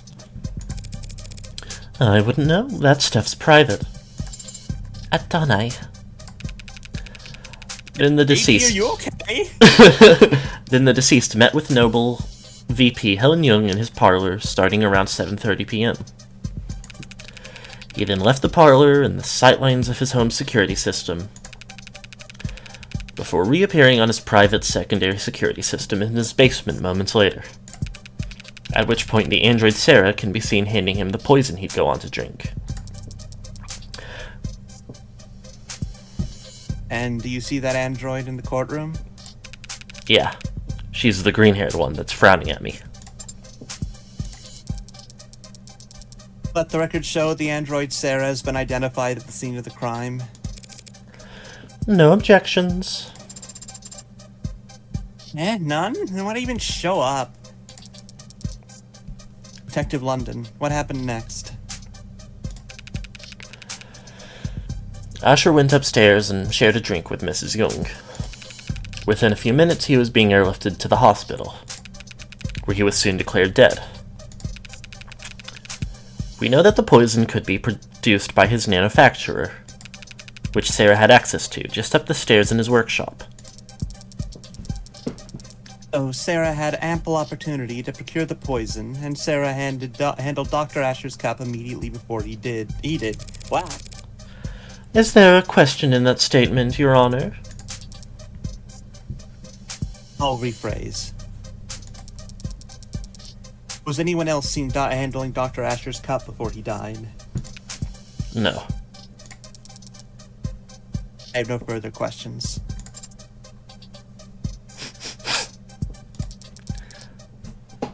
So that's your witness, counselor. He wasn't lying per se, but there was some ambiguity in the statement he gave. Truth's gotta come out one way or another. If Emma won't push, I'll have to pull.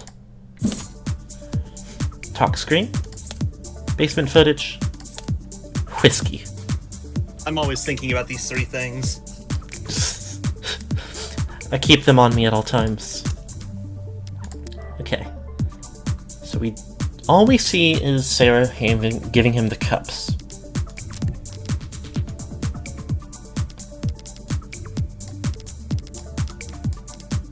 There's so much stuff in here.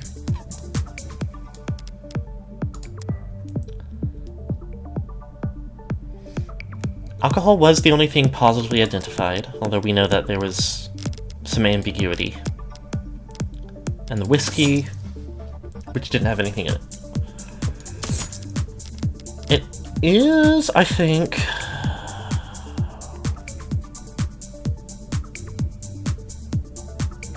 this isn't something we can bring up, but I think it is relevant to consider that.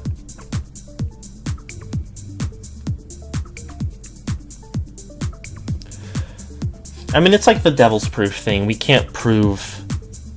The absence of serotonin in the cup doesn't prove it wasn't there somewhere in the whiskey, but...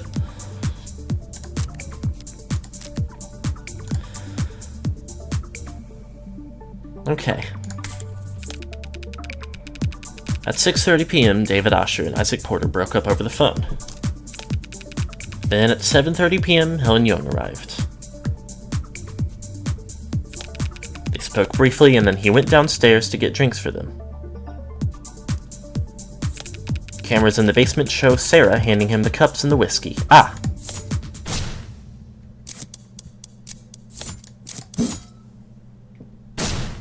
Want to bet? Gets me every time. Check that footage again, Detective London. We only see Sarah handing the victim a cup. He had already retrieved the whiskey himself. Oh yeah, forgot about that. Detective London just wasn't being specific enough, Your Honor. But it matters little, since it was David's cup, not the whiskey bottle that was poisoned. Weird flex, but okay. And the undeniable fact is shown clearly in the security footage. Sarah hands him a cup after he was ready to leave. True. She did call David back. And handed him a cup of poison?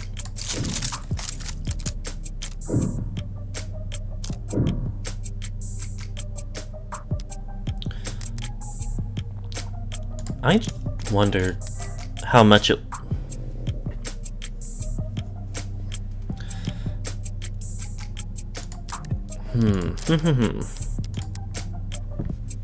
Never stop gambling. If the cup was already poisoned, don't you think David would have noticed it wasn't empty? Well, not necessarily. The lethal dose could have been quite small. If it were just a droplet, he could have easily overlooked it. For Sarah, this crime was very simple. There was too little to plan for anything to go wrong. Once she handed it off, she just had to wait for him to drink from his cup. Is that all she'd have needed to do?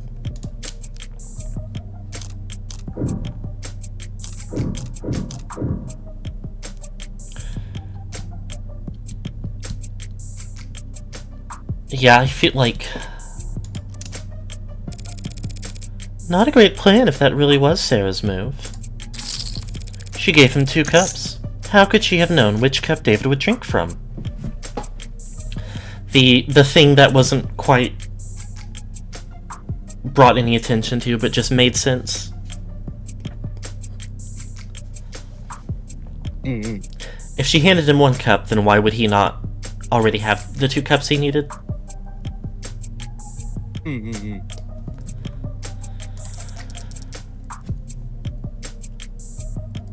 There are a few ways to go about it. But it's only a 50-50 shot, Counselor. Stranger things have happened.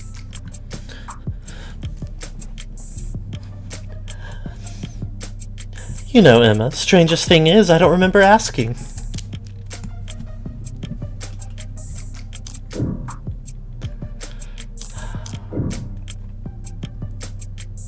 I never stopped gambling. Don't try and bluff me, Rockford. There was no difference between the cups. It's not a bluff. Sarah handed the cups to him in one stack, with the poison hidden in the bottom cup. Fuck.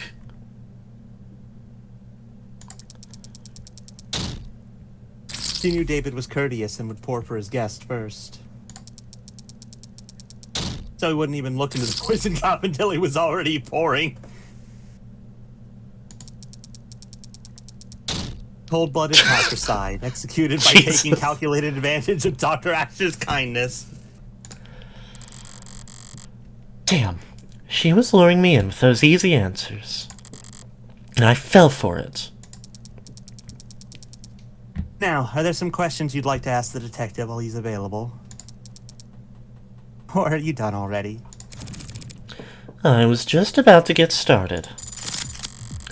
Even if I didn't have questions, I'd make some up just to spite you at this point. But I can do better than that. Now, what can I get London to say that would help my case?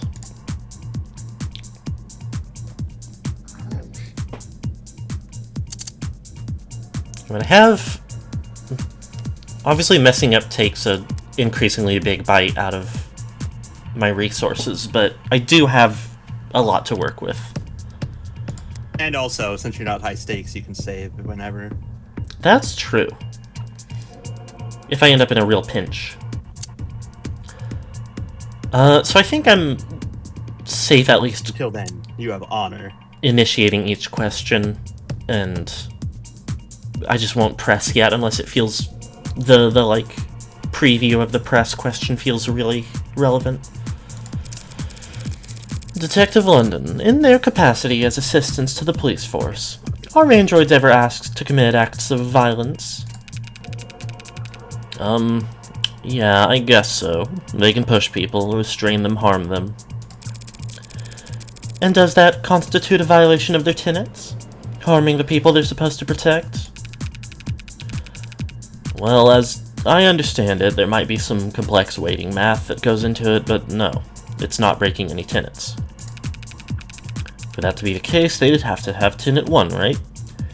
May not injure or through inaction lead to blah blah blah. Yes, I suppose that would have to be the case, wouldn't it? Are you asking me?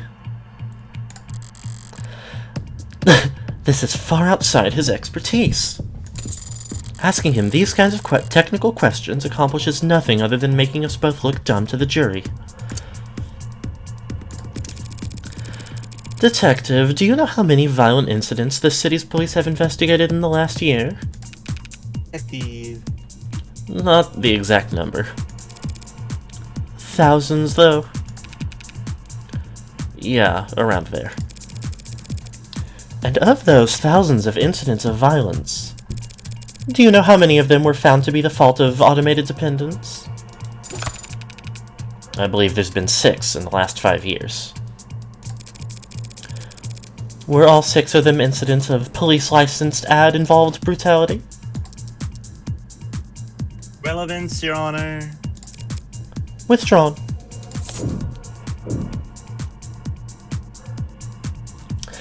That does seem irrelevant, especially since we did take the first option where the main one that you would be concerned with isn't always present, and London just doesn't know about as much about androids.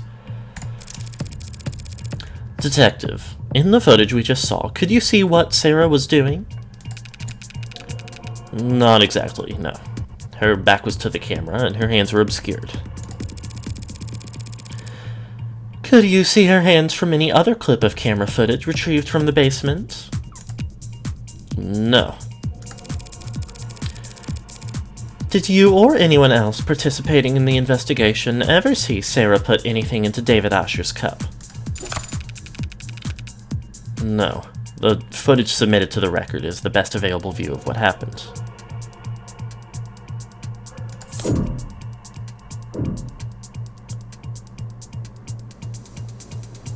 Oh,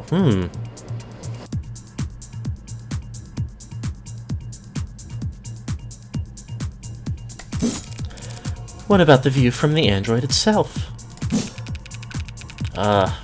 Well, yeah, if we could see through the android's eyes, that'd be pretty conclusive. If we could trust any data touched by her. Right.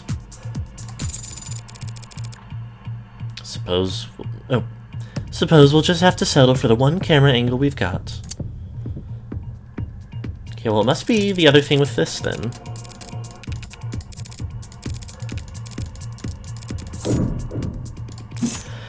As an aside, Detective, do you know how many tenants are recognized in this country? 110? 112 as of this year. Couldn't you have given me that one? Do you know how many of those tenets pertain to protecting humans from harm? That one I do know. 41. And lastly, Detective, how many times in the last, say, century have we seen automated dependents break their tenets? 5 times is the agreed upon number.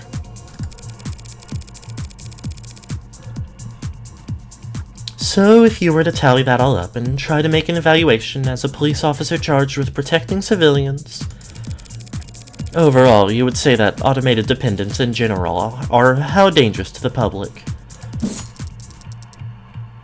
Witness is not an expert on automated dependents, Your Honor. He's more than qualified to say whether they have a history of violence, Your Honor. Ah, what the heck, let him answer. I would have to say that they are not dangerous. Normally that would have bought me some doubt with the jury, but this isn't a traditional trial. At least I can say that I shored up my own confidence. Alright, seems like that's as close as I'm gonna get to blackjack. I believe I've made my point. I have no more questions for this witness, Your Honor. And we can move on to the next item on the docket. Looks like Emma wants to introduce some new evidence. I call Sarah to the stand. The android? Can she even do that? Approach, Your Honor. Oh, you're approaching me? I believe that it's me they wanted to speak with. Didn't even get to finish my line. Now then, what the hell are you doing, Rockford? Took the words right out of my mouth. I have questions for the android. Seem to be the best way to get the answers. You can't call an android as a witness. It's not a person. There's plenty of precedents for it. Ads provide testimony all the time. Not when they're on trial. Sarah isn't on trial. You are. Sarah's accused of being an AI. That means you don't trust a word out of its mouth. If the witness isn't to be trusted, the court can decide that for itself after hearing the testimony. Why the ambush? Why do you list this as entering evidence, D.A. Rockford? Only people can be witnesses, Your Honor, and ads don't have legal personhood. Evidence seemed like the best-worst descriptor. You know I can't make an android swear an oath. Rockford is just trying to spoil your opinion, Your Honor. The more this court treats Sarah like a person, the more you'll see her as human. And the weaker my case becomes in your eyes. Nice try, counselor. But we don't have time to worry about my impartiality. You're free to call for a mistrial if you want, but the state will have turned Sarah to slag before you even finish signing her motion. Rockford's calling a witness that is blatantly hostile to her case. The witness is hostile, so be it. Did kill a man, after all. Allegedly. What about the right to avoid self-incrimination? Who's the one treating Sarah like a person now? Androids don't have rights. Damn it, that's... The android will take the stand. Your Honor, I've made my decision. And if Sarah refuses to take the stand, are you going to charge it with contempt of court?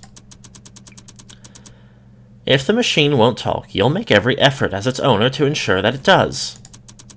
And if it disobeys you, then we'll have our answer about its sentience right then and there. Yes, Your Honor. Shit. What's going on? The DA is going to question you on the stand. What? But I shouldn't... Listen to me. You don't have a choice right now. This is happening. Oh yeah, now this is happening. Hitting her with the listen to me. It's all coming back around. Tell the truth, but be concise. The more robotic, the better. Yes or no's only if you can. Would using affirmative and negative be laying it on it too thick? But, Adonai, if I make a mistake, all these people, they want to destroy... If you make a mistake, your lawyer will just have to cover for you. Understand? Yes. You are the android identified as Sarah, correct? Yet... Affirmative. Do you deny that this camera footage shows you handling the poisoned cup? Objection. It remains to be seen whether the cup itself was definitely poisoned. Yes. Sarah, do you deny handing that cup to David Asher? Negative? I have no memory of the incident, so I can neither confirm nor deny it. Do you have any reasoning, any excuse for your actions, for failing to notify the police of crucial information? I do not have any records from that day, so I never had anything to tell anyone. Very well, counselor. A journal, if you will. This could be a slaughter. Of course. Do you recognize this item? It's a journal that belongs to Dr. David Asher. I have seen him write in it on many occasions. And do you have any knowledge of its contents? Negative. You don't have to answer that, actually. Tell the court what you see here in this footage. I see myself reading the journal in the basement. This footage was captured on Friday, the day you claim to have no memory of. So, regardless of what you do or don't remember, we know that you read this journal hours before David Asher died. That is logical. I'd like you to read some passages from it for the court. Can you do that? Of course. Page 238, the 10th line. Sarah is growing faster than I ever expected, beyond my wildest dreams or fears. Today she Continue, please. Today she broke every password I have in the house. Said she was curious. I can't expect to keep things from her forever.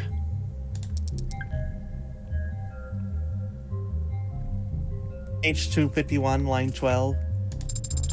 I've gravely underestimated the scope of things.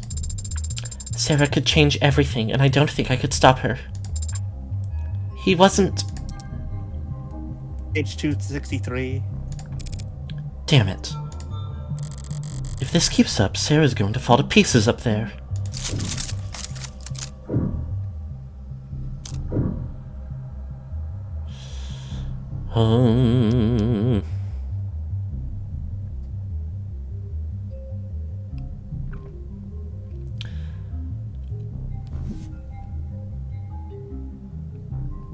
Interesting.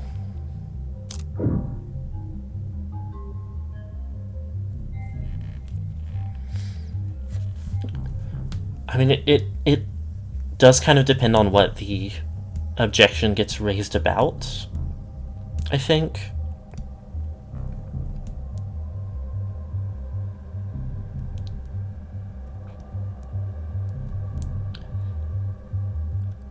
The best idea I have of which of these feels like it would be the correct option is...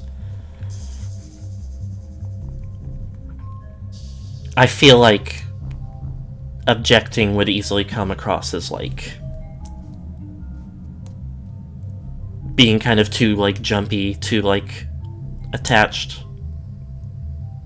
Like, it might be beneficial to try to come off as, like, impartial. But I don't know that I feel confident about that. At the same time, and I genuinely do not remember which of these options is quote unquote the right one. So this is speculation. I played this one like half a year ago. She is having her like read single lines devoid of context. Yeah. And I think like if I Like if you just have someone read the lines "I'm afraid," comma, and then not read any more of that sentence. yeah. I think also there's kind of like, okay, if I stay quiet and Sarah like crumbles under the pressure, is that any less damning than if I like speak up and get interpreted as humanizing her? Like either way, there's that potential. When in doubt, never stop gambling. Badgering, Your Honor. Badgering what witness, counselor? Just making the android do some simple tasks. Damn it, I can't raise an objection when Sarah's got no legal status for me to defend. Shit. Oh well. Page 263, I said. I think Sarah was angry today. When I came back from work, she had ripped a Zin alloy plate in half. She said she was testing her strength, but the cameras... That was... Page 267. Sarah scared me today. If she starts bawling on the stand, it's all over. Your Honor, I fail to see the value in continuing this line of questioning. Dr. Asher was wary of a highly experimental android he was building, as any good scientist would be. That's been established.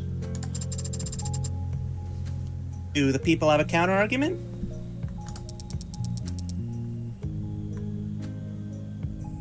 I have just one last question, if it pleases the court. Let's hear it. This footage was captured in the basement on Friday at around 5:30 p.m. Tell the court what you see. I see myself, standing where I was when I read the journal. I'm speaking to someone who's off camera, and I appear agitated, and I stomp my foot. And what happens to the floor after you stomp your foot? A large crack is made in the vulcanized polymer, and I walk off camera towards whomever I had been speaking to. Speaking or shouting? Asked and Asked answered. and answered. Oh, sorry. I don't know why I took on Morgan. What am I doing? Not really, but I'll withdraw the comment nonetheless. Your witness, counselor, or evidence if you prefer. Damn. I knew she could cherry-pick all the worst passages from the journal, but still. If Barrows wasn't wavering before, should I try to have Sarah read the mushy parts? No, the waterworks would start after only a few lines. Emma went to all that trouble to show how emotionally developed Sarah is. Proving that she loved David like a father would be playing right into her hand. Be safe, counselor. Got some burning cues for the android to answer?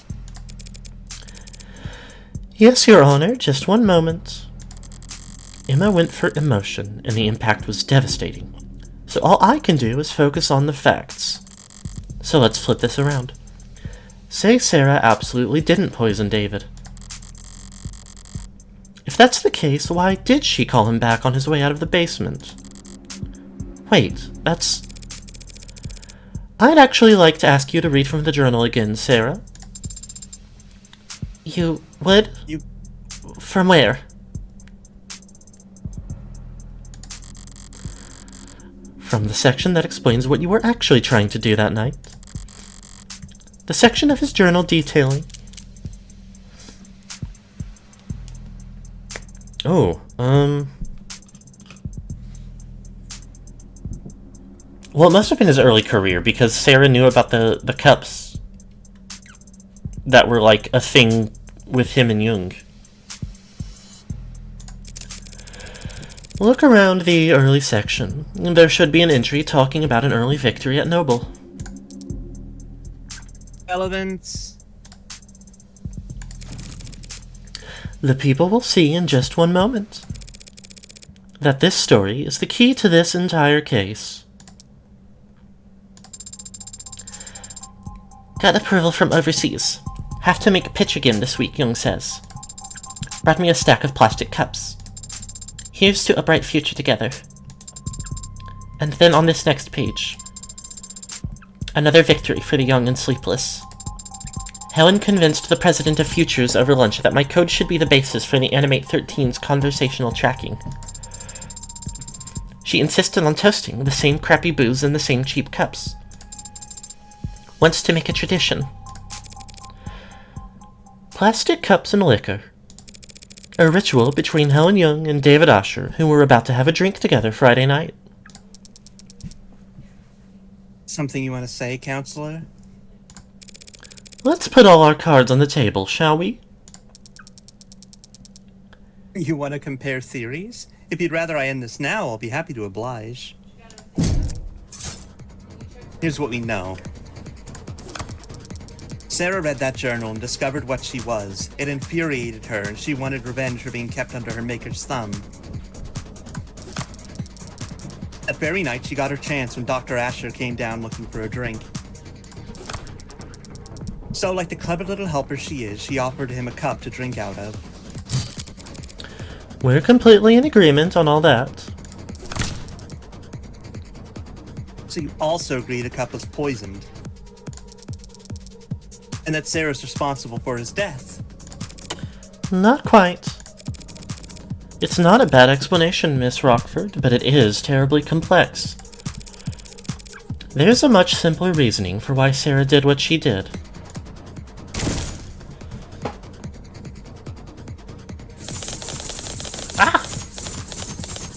God damn it. It's always so hard to get this one in the middle. Okay, behave.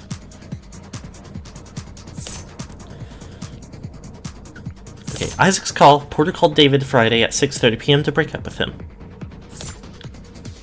David on record seeing Psych paid for via Platinum plan. Sarah's papers proves ownership of her found inside Panic Room. Jung and David used to be close, would have drank together from cheap plastic cups. I mean, it's gotta be the story.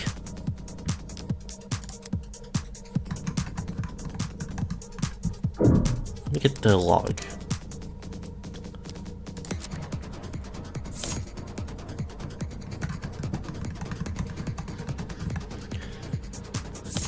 Because Sarah wouldn't have known about that with no record of the Panic Room, I imagine.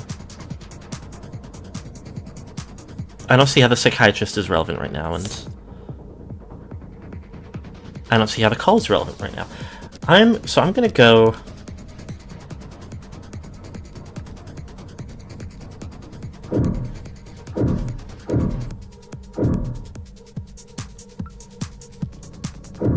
I mean, what the hell?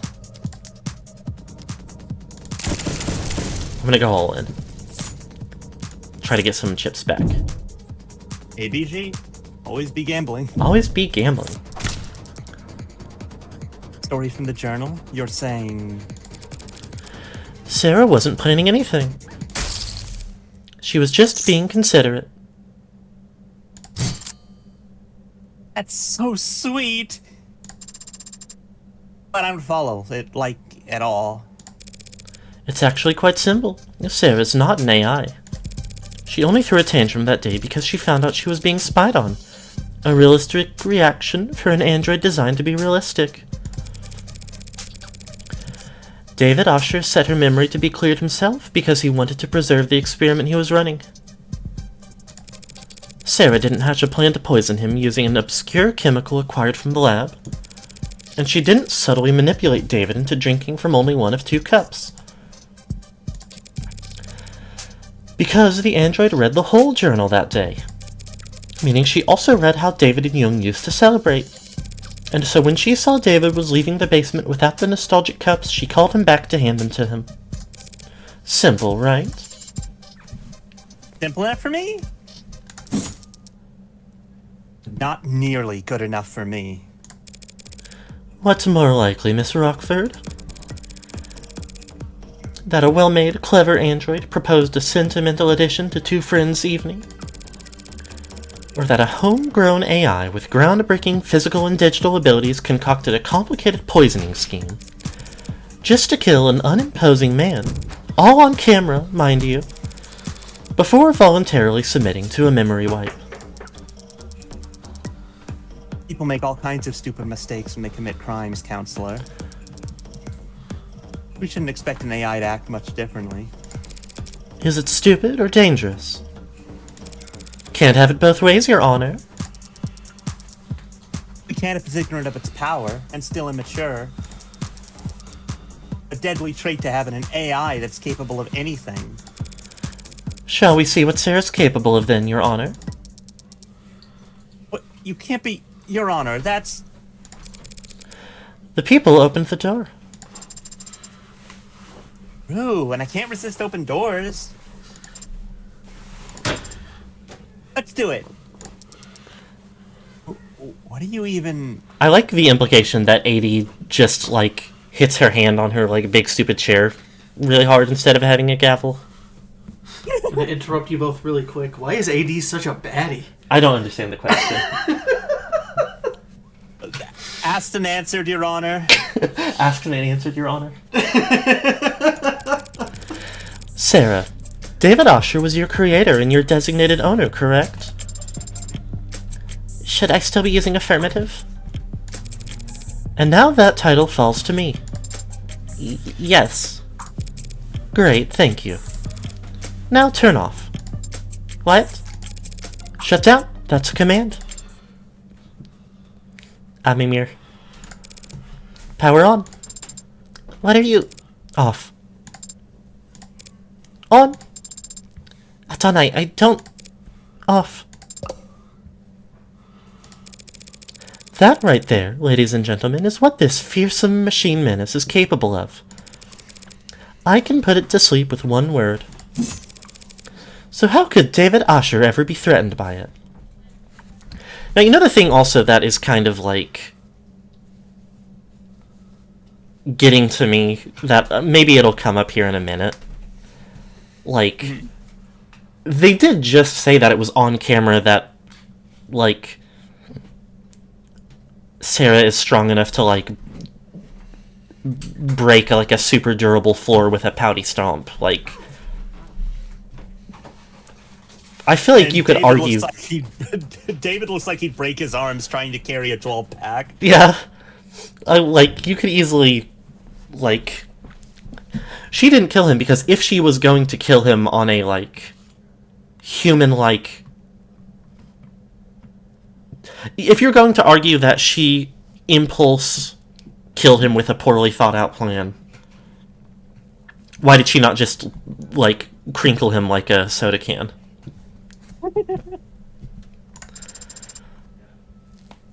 Scary good logic. You've made your point, Counselor. Let's move it along. I have no further queries for the machine, Your Honor.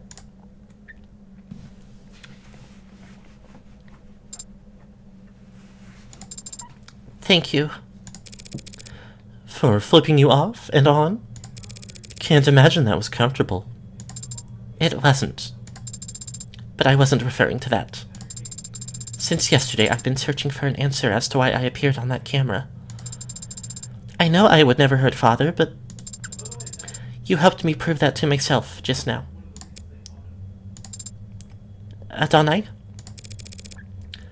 Pardon me, I need to focus. Everything depends on this next witness. The people call Helen Young to the stand. Okay, let's see how fast I can switch in and out of a bad fake British accent. Helen Young, Vice President of Android Futures at Noble Electronics, Eastern Division. Miss Young, you were there the night Dr. Asher died? Need to put the little twang on M at a differentiator. And you were on camera the entire time. That's correct. So, what did you see that night? I arrived at 7:30 p.m., as you know. David and I talked in the parlor, then he left to retrieve some refreshments for us. After drinking together for a short while, he fell ill. I contacted emergency services, and I'm sure you're all tired of hearing the same details over and over by now. The same details over and over aren't going to hold up anymore, Madame Veep. It's still unclear to me whether Jung's more concerned with protecting herself or the almighty company. But it'll clear up real fast if I can turn up the pressure on her here and now. Journal. Arbitration. And her story. Okay. Do a quick review. This was early that afternoon. Oh.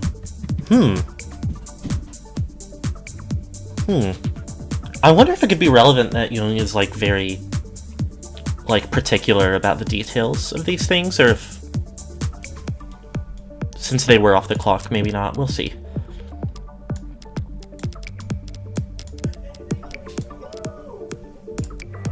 Oh! And of course, this story. Gotta remember the one-point doctrine might be relevant as well. Maybe not. And then.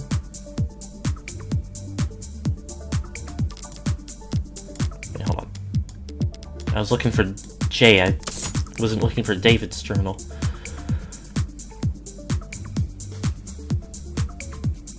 David's journal. David's journal.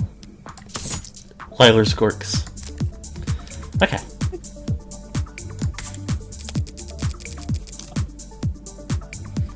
FS7 is not in debate.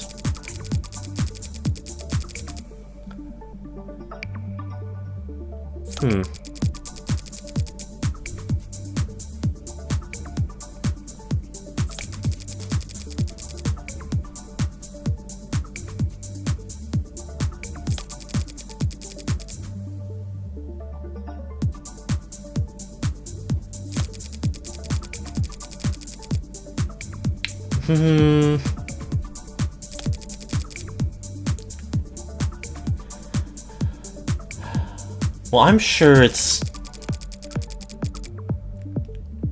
the requisite piece of info is the arbitration.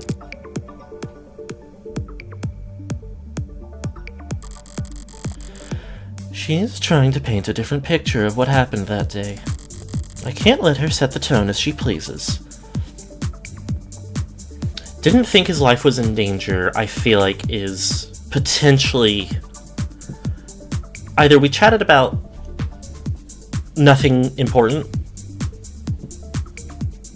or I didn't think his life was in danger. Both could... Although, we'll see. I'll call the first one.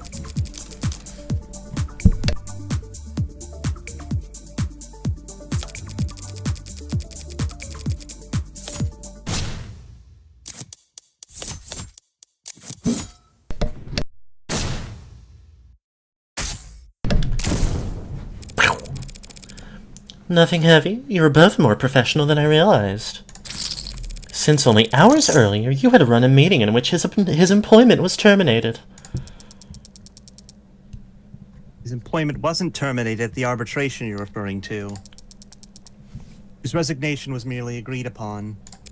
Yes, and we can all imagine how grateful he felt about the whole process.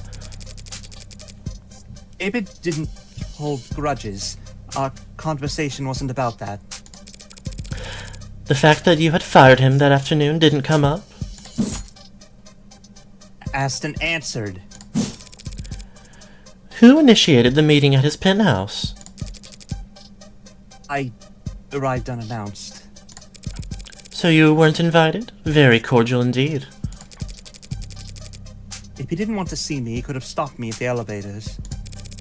Could he have? Noble owned that entire building, down to the wiring. Counsel is badgering a witness, Your Honor. Huh? Right, should we execute her for that then? No need. I can just continue my questioning. We can finally start addressing the elephant in the room. Where? Oh, I see. That was merely a joke. Hilarious. Miss Young, Noble Electronics owns a patent for and produces the synthetic biochemical known as synatonin, yes? Correct? That's correct. It's used in our warm models to facilitate integration into communication between organic and synthetic components. It's an artificial neurotransmitter? Essentially, yes. Synthetic analog serotonin was the original name. Did you bring the sample I requested to the courtroom today? I did. Synatonin is produced on site at our assembly lines as a caramel-tinted solution, including water and a few non-reactive organic byproducts. Interesting. Your analysis, Your Honor? Working on it. Odorless, tasteless. Solution of water and organic byproducts, you said. If that solution was ingested, most of it would look right at home in a human body. I suppose. But the synatonin would stand out, wouldn't you say? It's not a naturally occurring compound, so yes. And it's a perfect match for the substance previously labeled Delta. And the sample we collected from the manufacturer's preset in Dr. Asher's lab. That's a bingo! Witness's brown stuff matches your brown stuff to a T. Gross. In light of this evidence and the witness's testimony, I motion the court formally recognizes that Dr. Asher's cause of death was synatonin poisoning. I don't object, Your Honor. But I'm afraid that I must.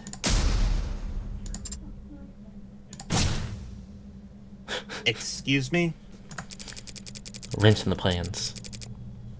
Synatonin may have very well been in his body when he died, but synatonin didn't kill Dr. Asher. What?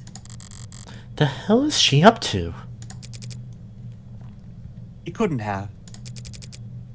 He couldn't kill anybody. What? Because it's non-toxic, of course. We designed it to affect androids, not people. Hold on, you're now claiming that Dr. Asher died of what? Natural causes? Can't say what he died of. I'm not a medical expert.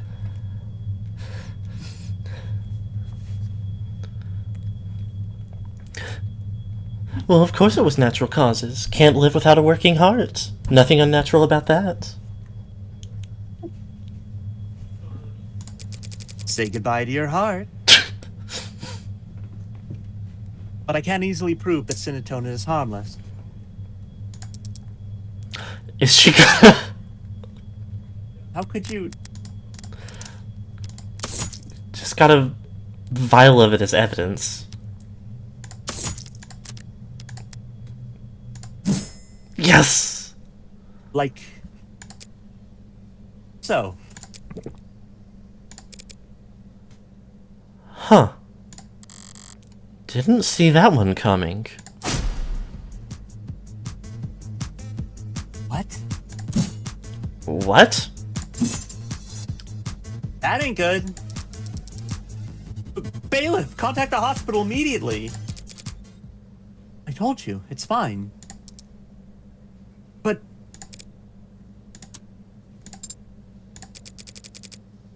I can stand here all day if necessary. I'm not... And what you just drank was... Several hundred times the amount found in Dr. Asher's body.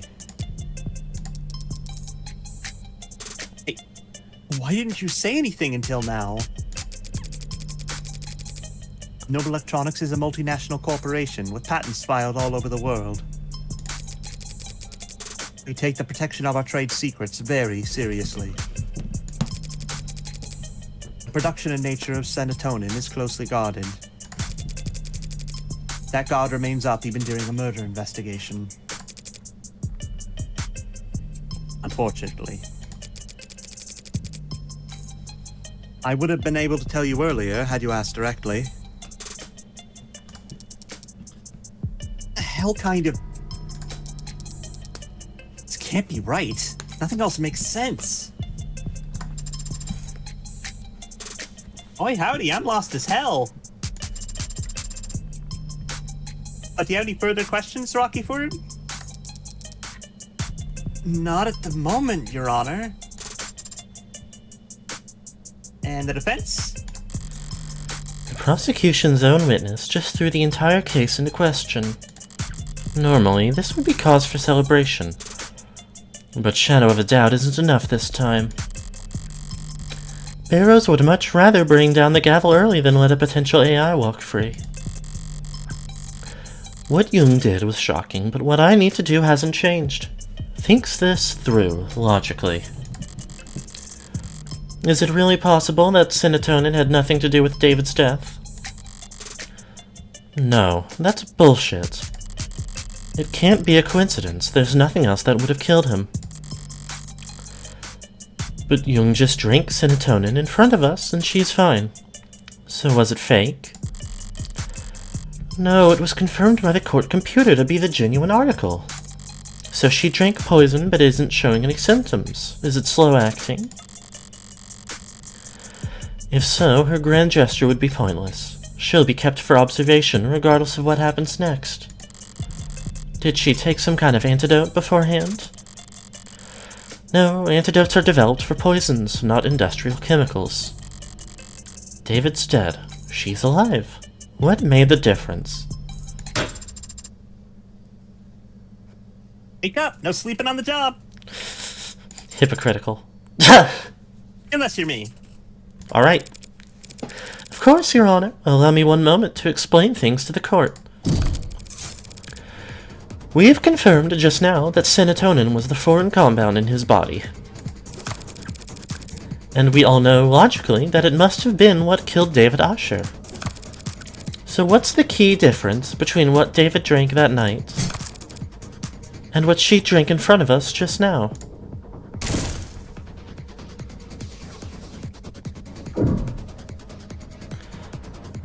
I mean...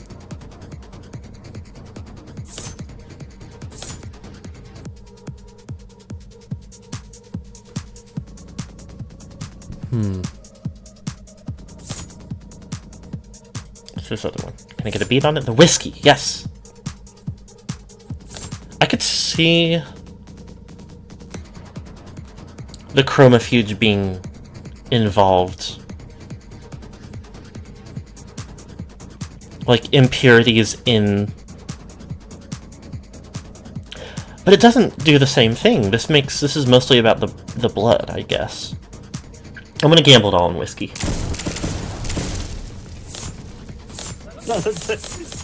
Oh, things you always love to hear people say. Most 40-year-old, like, cis dad thing that I've ever said in my life.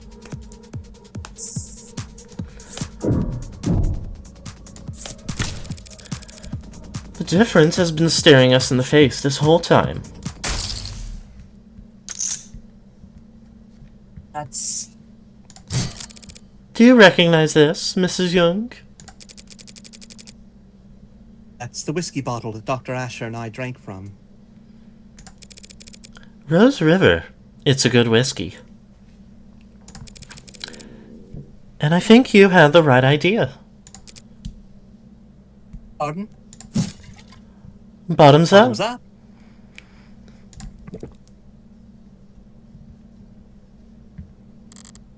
Smooth.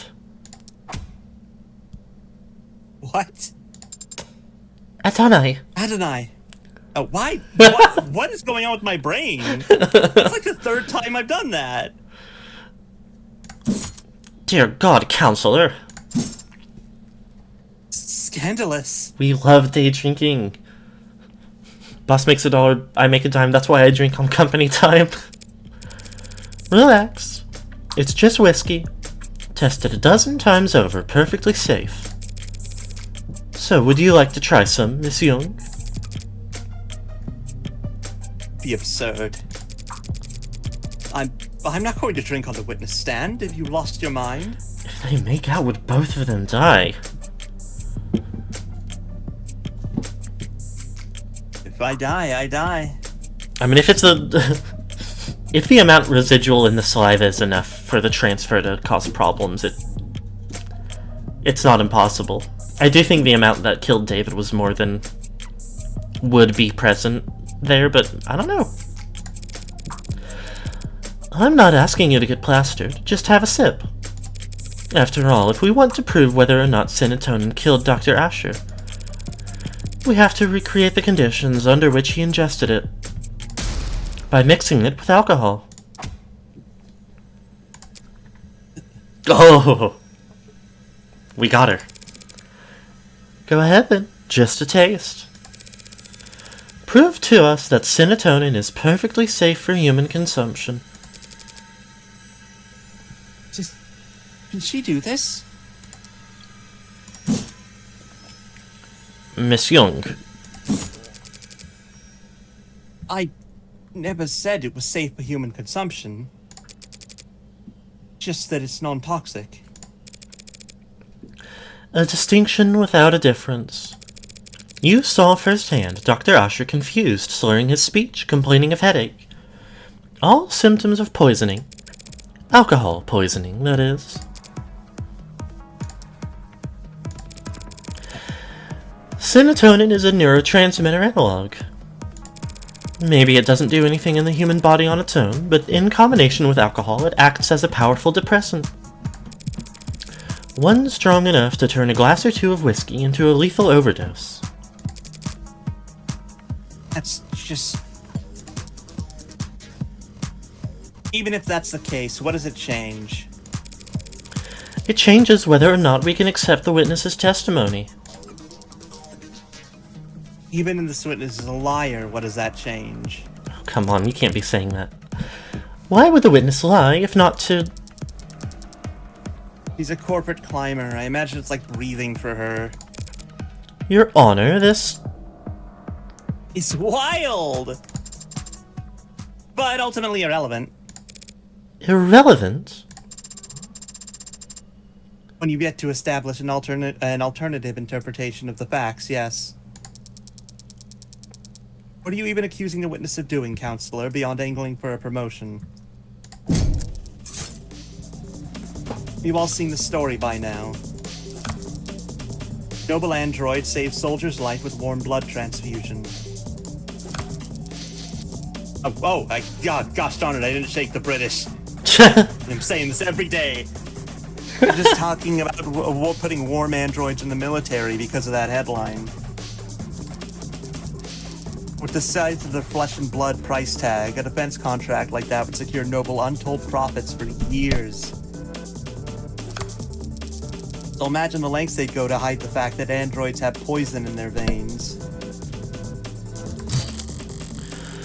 Dawes told me the truth about what Noble really thinks of that article, but he'd never testify to it. At least I know for sure Em is wrong about this poisoned blood nonsense. And do you think she'd perjure herself for that? She's a high-powered corporate executive. It's her job to assess risk versus reward. And she can afford the fine. As I said, it's not truly poisonous. And the chances of cross-contamination from simple plasma transfusion are... I mean... not zero, but... damn, now she's regaining her composure too. A perjury charge is a real risk, of course, but Noble rewards loyalty. As you know, they have a great number of lawyers. Plenty of motive to lie about serotonin, as you can see. But no motive for her to cover up the death of Noble Electronics' golden goose. No motive to kill David Asher, you say?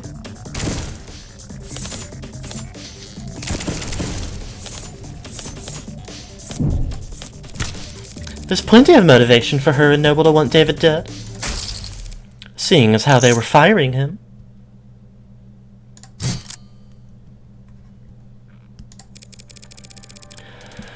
Noble Electronics was kicking their golden goose out of the nest, suing him over breach of contract. Isn't that right? I don't have to talk about that. That's alright. I'll talk about it for you.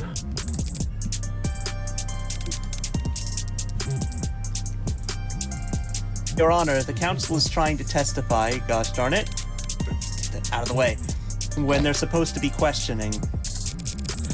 The people opened the door when they claimed that the witness had no motive.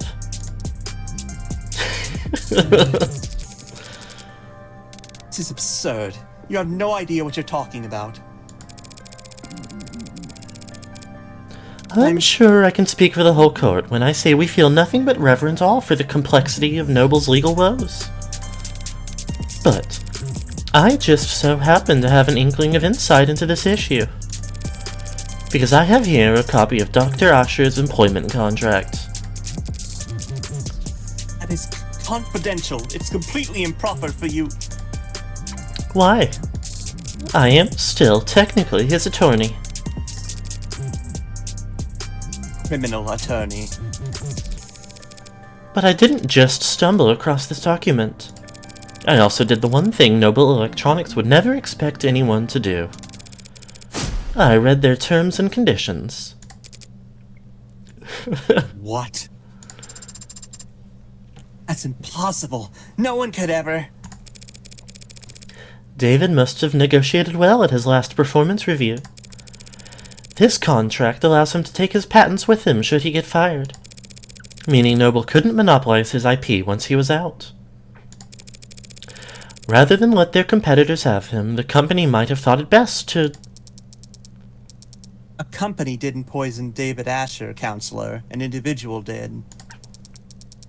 And if they cared that much about controlling his intellectual property, they wouldn't fire him in the first place. Correct. They wouldn't let him go for anything less than a complete breakdown of trust.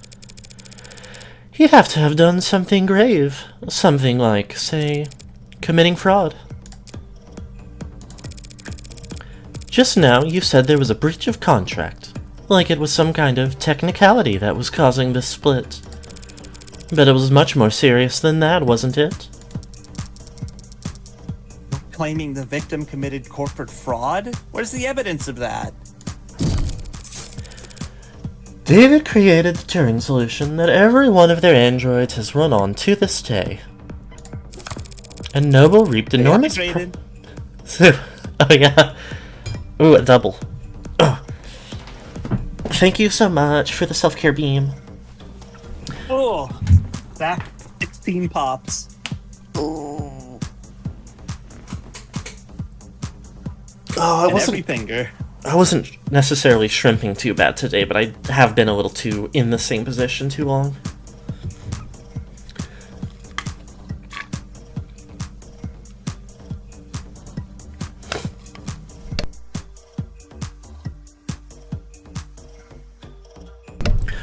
And Noble reaped enormous profits capitalizing on his intellectual property. With how his contract was set up, they would never let him go unless they absolutely had to. Then what exactly do you think David Asher did? It's not what I think that matters. Only what the company fears.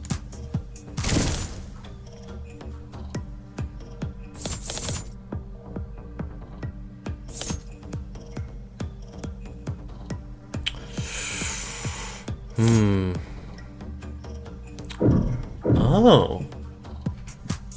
I don't know that I feel confident staking it on anything, but this does feel... If at any point this is when the shipping data would come up.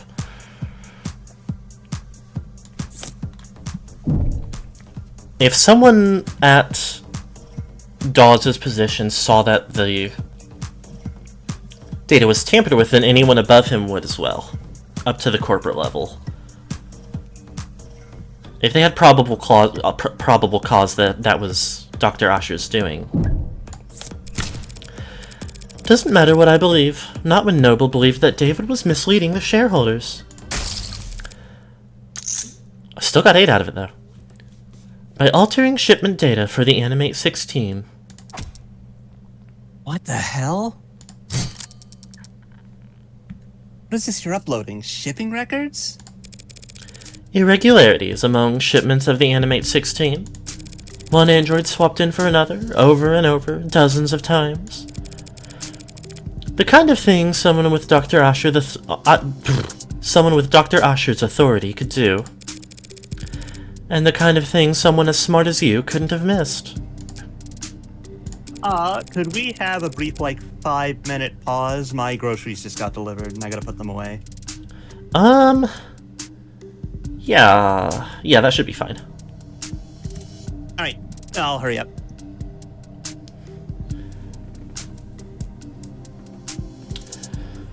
Ooh, on one hand,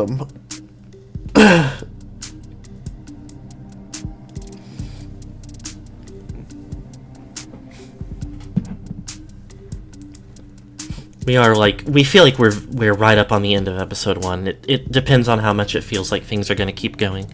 Oh, thank you so much for the follow.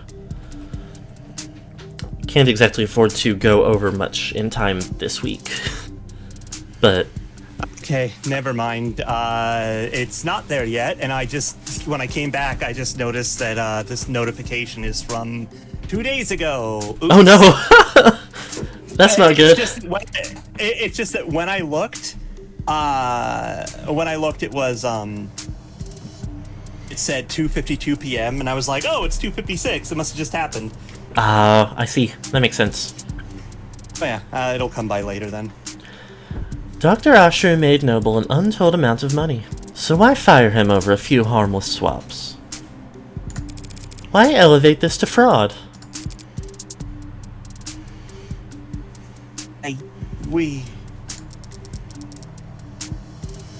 You have evidence that it was David Asher who did this? Nope, but I wasn't the one who investigated it. So let's ask her. Come on now, let's hear it. Let's. The company investigated and found cause for serious concerns. We suspected that Dr. Asher was inserting androids of unknown origin and quality into the 16th product line. Introducing unpredictable elements in an extremely stable and profitable generation of androids. Why would he do that? A pride? Practical joke? Does it really matter? Endangered the future of this company. So you prepared to fire him? Yes. I approached him as his superior and as someone Oops. who he'd once worked with. I hope to remedy the situation. Was the meeting on Friday part of those efforts? It was the culmination of those efforts. And in many ways, it was a success. The dispute was resolved swiftly. It was practically friendly compared to how these discussions normally go in our world. For one is all. So you brokered the meeting? Yes. You oversaw its every detail, handled all the arrangements? Yes, of course. Including the refreshments? What? Oh shit. Did you provide coffee, tea? No. Strange. It must have been a long meeting. Surely you at least provided...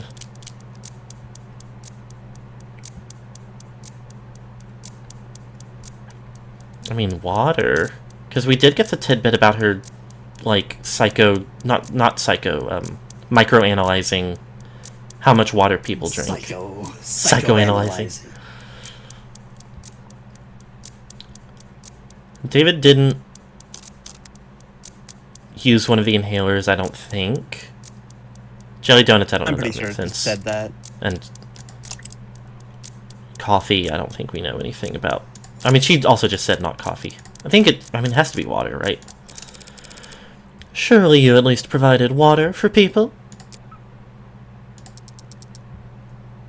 What are you asking, counselor? What I want to know... Me as well. We're past the point of asking. I'm accusing. Dr. Asher didn't have some kind of freak medical accident, and he wasn't killed by some terrifying two-faced AI boogeyman. He was poisoned by this woman in the light of day at that meeting Friday afternoon. Did she really just... What do you mean poisoned at this meeting? That was hours before he showed any symptoms. As Miss Young testified and demonstrated, serotonin on its own is harmless. But it becomes fatal pretty easily. You just need to convince your victim to have a drink. You're saying he ingested the poison at noon and inadvertently triggered a fatal reaction with it that night? How could you get so far ahead of yourself? There were a dozen people at that meeting, counselor. None of them wound up dead.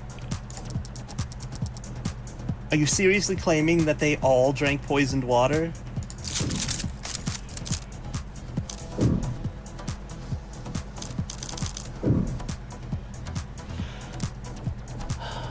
I mean...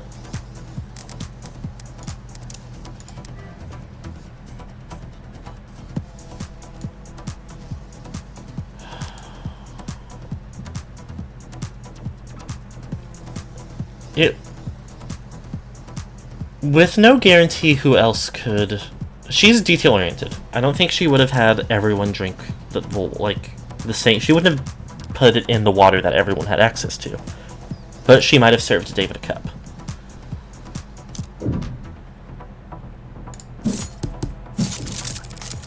David was the only one to fall ill, so... But he fell ill because he drank from that water. Others must have drunk it too, so... So we must reason that they were poisoned as well. Okay. Take all the time you need getting there. What the fuck ever. So why aren't they all dead? Because, as all those people will surely attest, Helen Young made sure they'd be doing paperwork for the next 12 hours. I forgot about that part. Working late into the night, officiating the settlement she arranged, and not drinking alcohol. She had no guarantee about that. What if they started drinking after 6? With the Noble's work-life harmony, fat chance. These people don't clock out until they reach their bunk. Only a generational talent like David Asher could afford to relax with a drink on a Friday night. His exceptionalism singled him out as her only victim. Hold it. You're forgetting something pretty basic, counselor. If everyone at the meeting drank water from the same pitcher, any of them would have noticed if there was serotonin in it. Serotonin is a brown fluid. Whiskey is too, so it'd be easy to slip it into a glass of liquor. But if she had spiked the water at the meeting with it, it would have looked disgusting. There's no way she could have poisoned the water without people noticing. All of what Emma said is true, and yet Young pulled it off anyway. How? Yes. Yes. Yes! The chromofuge. It's cute that I can cross-reference both manufacturers.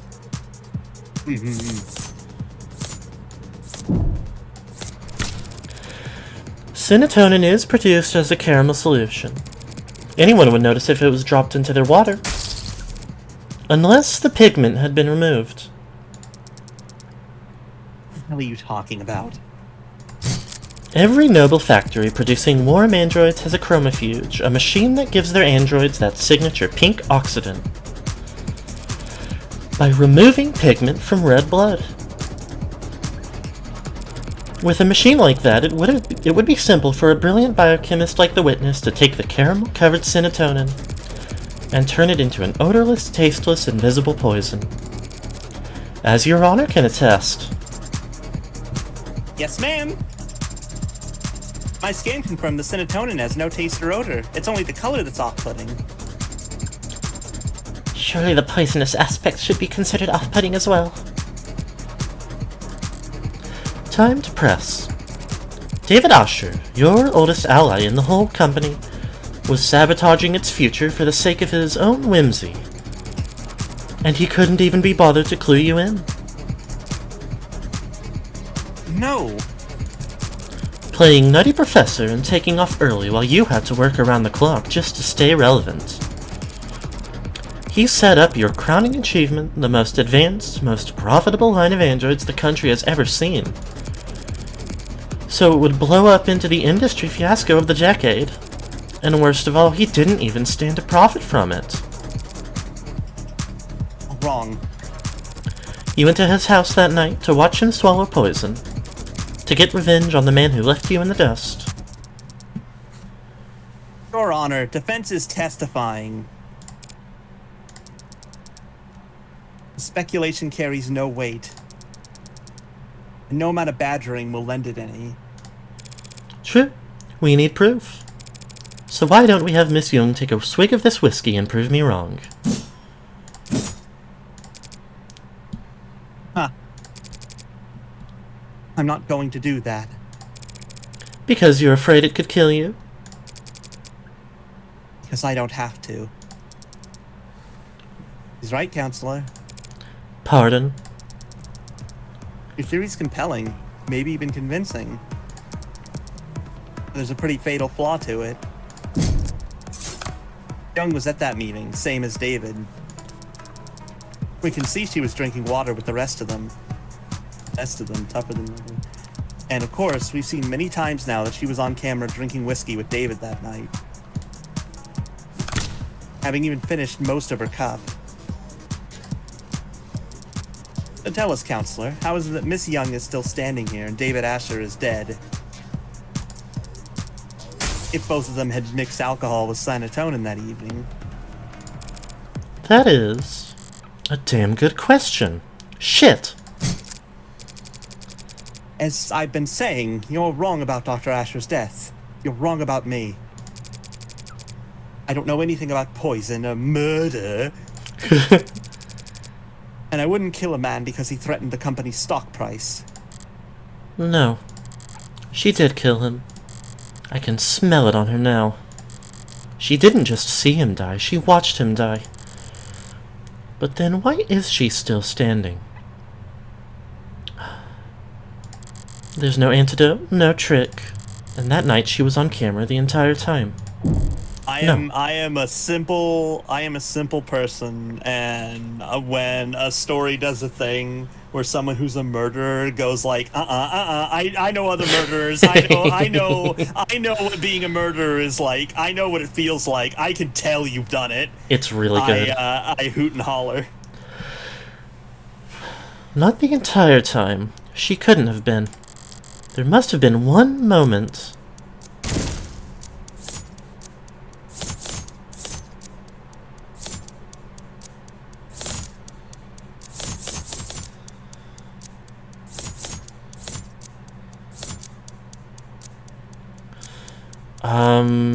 Yeah, I think it was established there wasn't a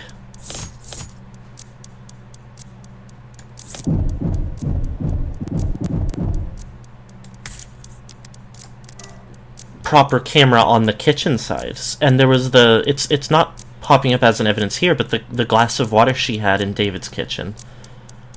Oh wait, it looked like it was letting you place it anywhere. I think is this one of those situations where you just have to arrange them? Maybe. Unsure. Okay.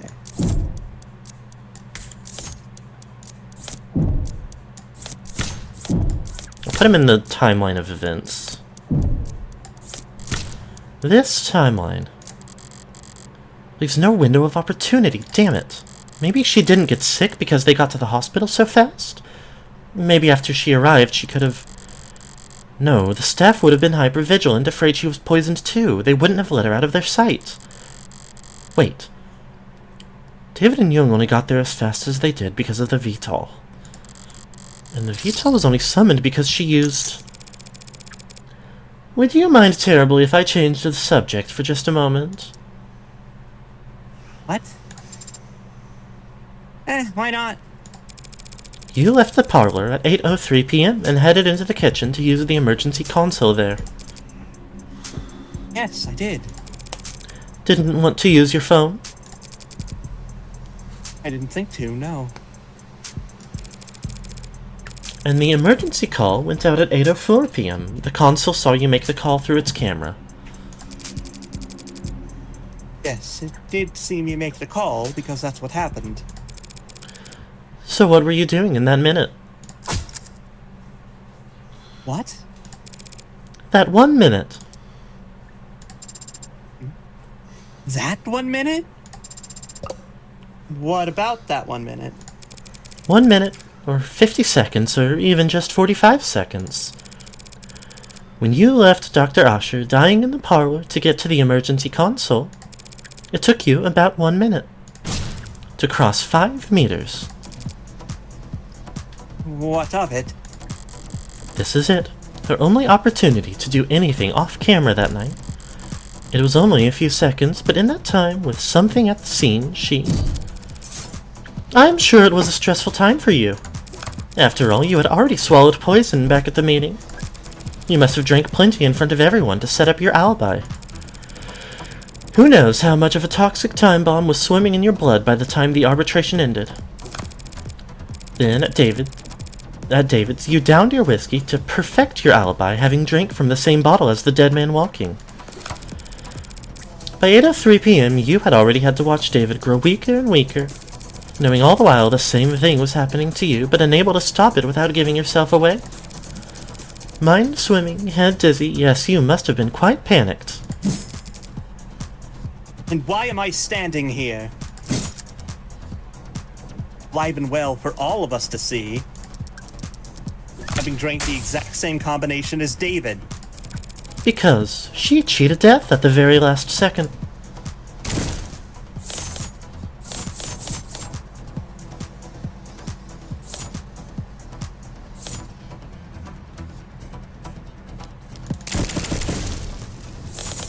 That damn water glass in the sink.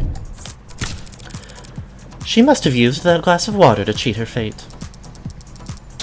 Fuck! Alcohol poisoning isn't the same thing as a hangover, counselor. Staying hydrated wouldn't have saved her life.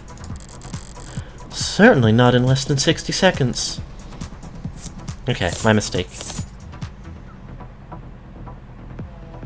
Garbage disposal, though. The salt? Didn't mean to click that. More liquor.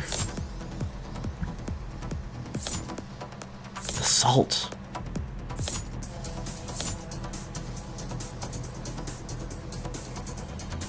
The salt? You set yourself up with bad luck, Young. You throw up salt water!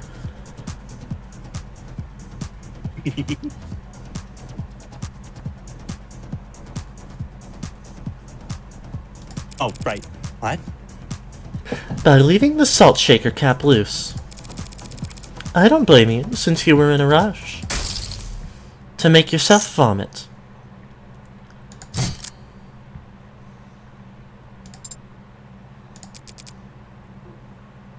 What? You threw up, expelling the contents of your stomach and thereby saving yourself from a fatal interaction. I can't imagine how you felt sipping a drink you knew to be deadly, terrified that every minuscule grain of fatigue you felt could be your last. You must have come closer than anyone realized. It helped that you knew the symptoms weren't simple intoxication, but even so. You weren't kidding about managing risk versus reward. How? It was the salt shaker. You didn't screw the cap back on all the way, and I happened to bump it over. The lone glass with your fingerprints in the kitchen, it could have been there for any reason. But the salt shaker gave you away. One unscrewed cap? As I said, bad luck. I don't follow.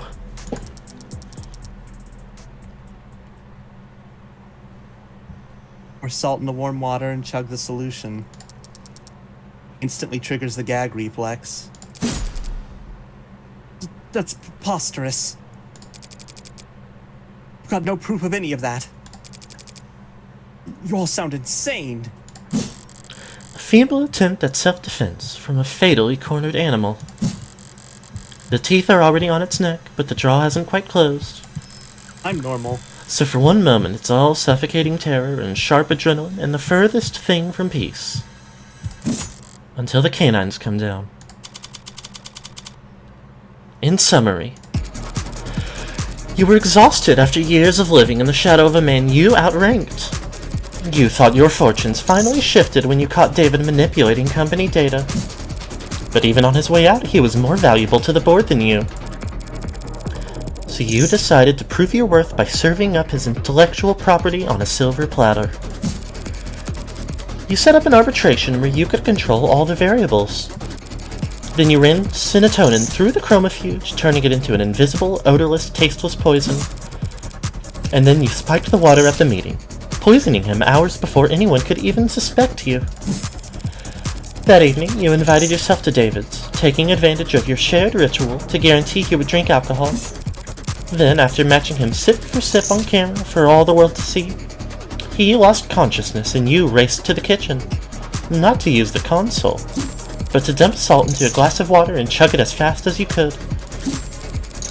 Forcing yourself to vomit up the liquor, and cheating death in the process.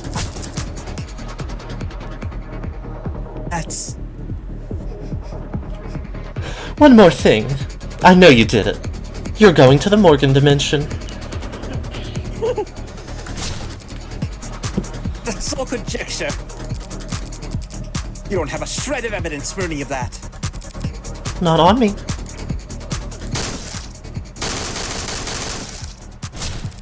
So let's go dust for fingerprints. You could explain away your prints being found on a water glass, but not on the salt shaker. Nor could you explain why we'd find traces of your DNA in the sink's drain, or why there are minute amounts of serotonin in the blood of your entire legal team. I Learned how to purge at Noble to avoid overdosing on your reds, greens, and yellows.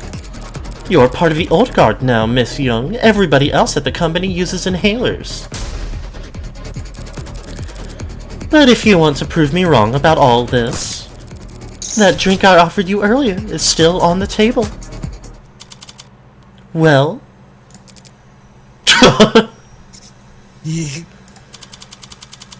Any questions? You... Madam Vice President? You... cold... bitch! Fold.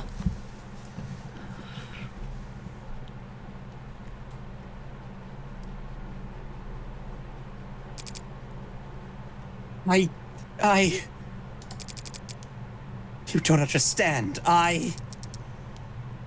You're not on trial, Miss Young. Not today, so I'd strongly suggest that you stop talking.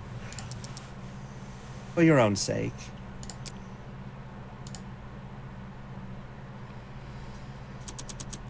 Miss Rockford, shall we? Yes, Your Honor. Considering the most recent evidence and testimony, we have no further reason to suspect the android Sarah in the death of Dr. Asher.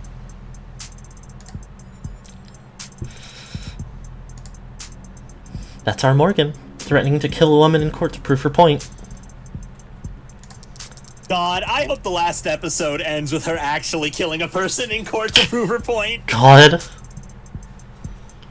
We know of no other occasions upon which said android may have broken any tenets. This means it's no longer considered at risk of violating the NDSA. Hitting the clearly you don't own an air fryer face. And so, we formally withdraw our one charge of possession of contraband against the defendant, Evangeline Morgan. Evangeline Era. Does she, of all people, have to use my full name?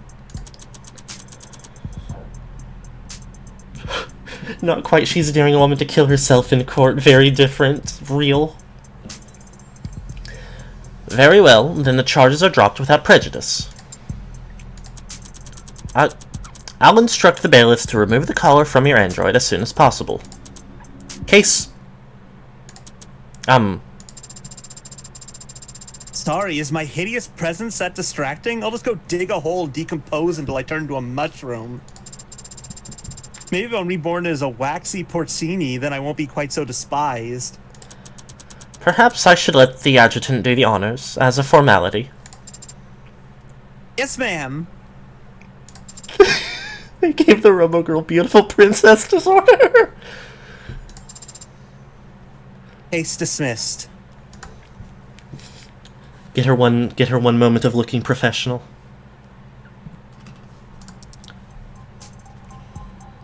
Still here? Waiting for them to find whatever glorified bolt cutters they'll use to unlock Sarah's collar. What's your excuse? Licking your wounds? What wounds? I beat you. Bring your record against me to 1 win, 9 losses. You aren't still in shock, are you? I know, some charges were dropped and an android was cleared of suspicion, but I found the culprit. Is that really a loss for me? I won. How is that not a loss for you? Justice prevailed. Why should I care who wins? If you don't care who wins, why have you been keeping score? I haven't been. 0 losses is just that easy to remember. Well, you'll have to start up a tab for us then, because our record's gonna get a lot more tangled from here on out. Seems like everything's getting tangled these days. We're going to get a lot more tangled from here on out.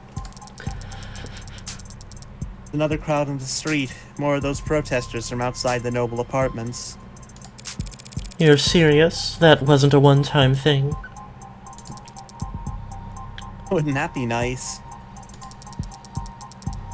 No, yesterday was pretty big, but it wasn't an isolated incident. I don't get it. At all. Heartbreak's just some nut who shot 6 people weeks ago. Can't these losers move on already? Yeah, most of them are losers. Some of them are just bored. And they're the opportunists. Dissidents, unlisted, rebels, and terrorists. Want to be cyberpunks who think they can fight the power like they've seen in movies. All of them peacefully united under Heartbreak's eloquent political messaging. Who needs political messaging in the 21st century? Everyone's addicted to fighting straw men. Makes sense they want to fight for a straw man, too. The way they see it, Heartbreak fought the state and won. Heartbreak proved that the state could lose. And maybe that's all the rallying these people need. It'll all fall apart soon enough. Heartbreak's gone to ground. Nah, it's a lot worse than that. Heartbreak's gone viral. What? You haven't read about the copycats in other cities? No, is that a thing? Yeah, it's a thing. Who the hell are they even shooting? Whoever they want to kill? None of them get away with it, of course, but it keeps happening. All while the original keeps killing. Now I know you're screwing with me. There haven't been any shootings. Not shootings, no. No, not unsolved homicides either. But muggings gone wrong, disappearances. It's a big city councilor. More than enough blood for the real Heartbreak to wash their own crimes in. So you think your boogeyman, known only for shooting people in the heart, gave up on shooting people in the heart? Yeah, hard to swallow, I know. But it's about 1,000,000 times more likely than the alternative. What's that? That they could stop themselves from killing. You always know how to put my mind at ease, Emma. Should I stop going out at night? It'll be fine. You got that gun. You saw that? Walking into a courtroom with a concealed carry? Not gonna miss that, Morgan. Good to know you're paying attention. I know you're never happy to see me. 5:04 p.m. that day. You won the case. You don't have to look that astounded. Not only that, you found Father's actual killer. How? I'm a really good lawyer. No, that's not it. Hey. I mean, you were only able to make the deductions you did because you truly believed that I didn't kill Father. Your logic throughout the trial was based on that assumption. So how were you so sure? Here. Father's journal? But isn't it important evidence? The case fell apart. No one's gonna miss it for a while. You forgot everything, right? So read it all through one more so fast. Is it really possible she's reading all of that just by flipping the pages? Reyes worked quick too, but she was just capturing images for later use. There's something here on the back cover. Done already? Some kind of data storage. It's linked to my prints, but given your skills, you should be able to... I have access. What happened to you needing my express permission to hack? What is this audio file?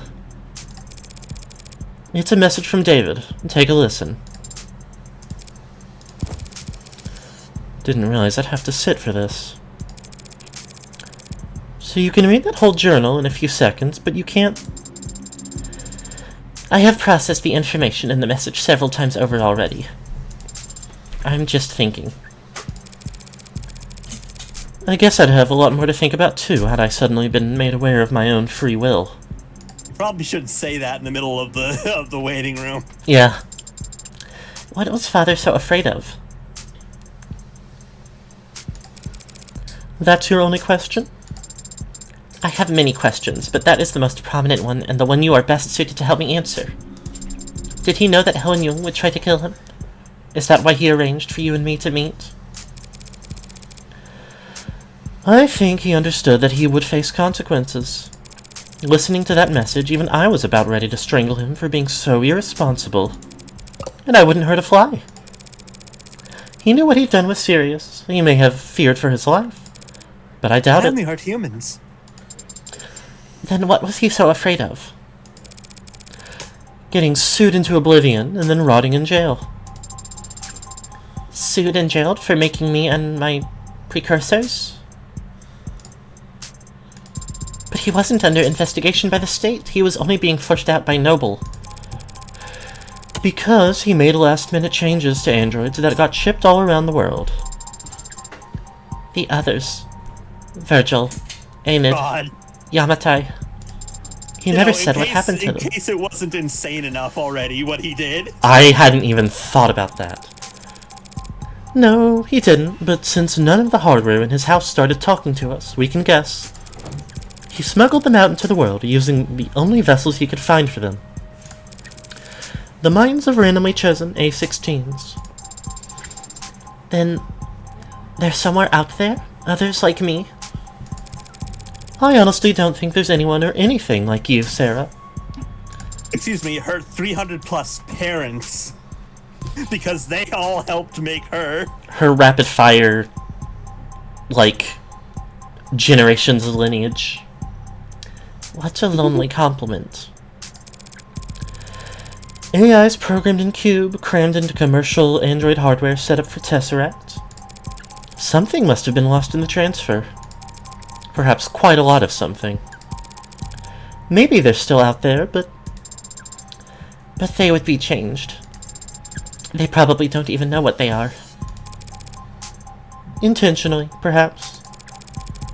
David didn't want you to know what you are. It's why he set your memory to reset when you went to sleep that Friday night.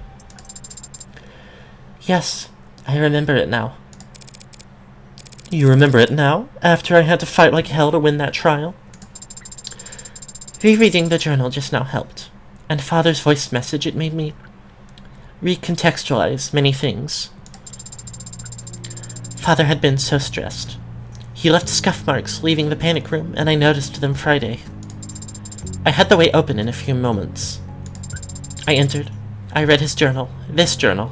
She's gone Sonic mode. I noticed the scanner on the back, and I saw it had a message encoded to your biometrics. Father had already told me I'd have to live with you for some time, but I knew next to nothing about you, so I listened to it. Afterwards, I was very confused and hurt. He had lied to me 1,000 small times every day of my life. When I confronted him about it, I raised my voice and lost my temper. I stomped my foot. So Emma's recounting of the conversation was actually completely accurate. Father said he wanted me to be safe while he settled things with the company. He thought maybe I wouldn't have to stay with you for more than a few weeks. He was optimistic about it all. He really was.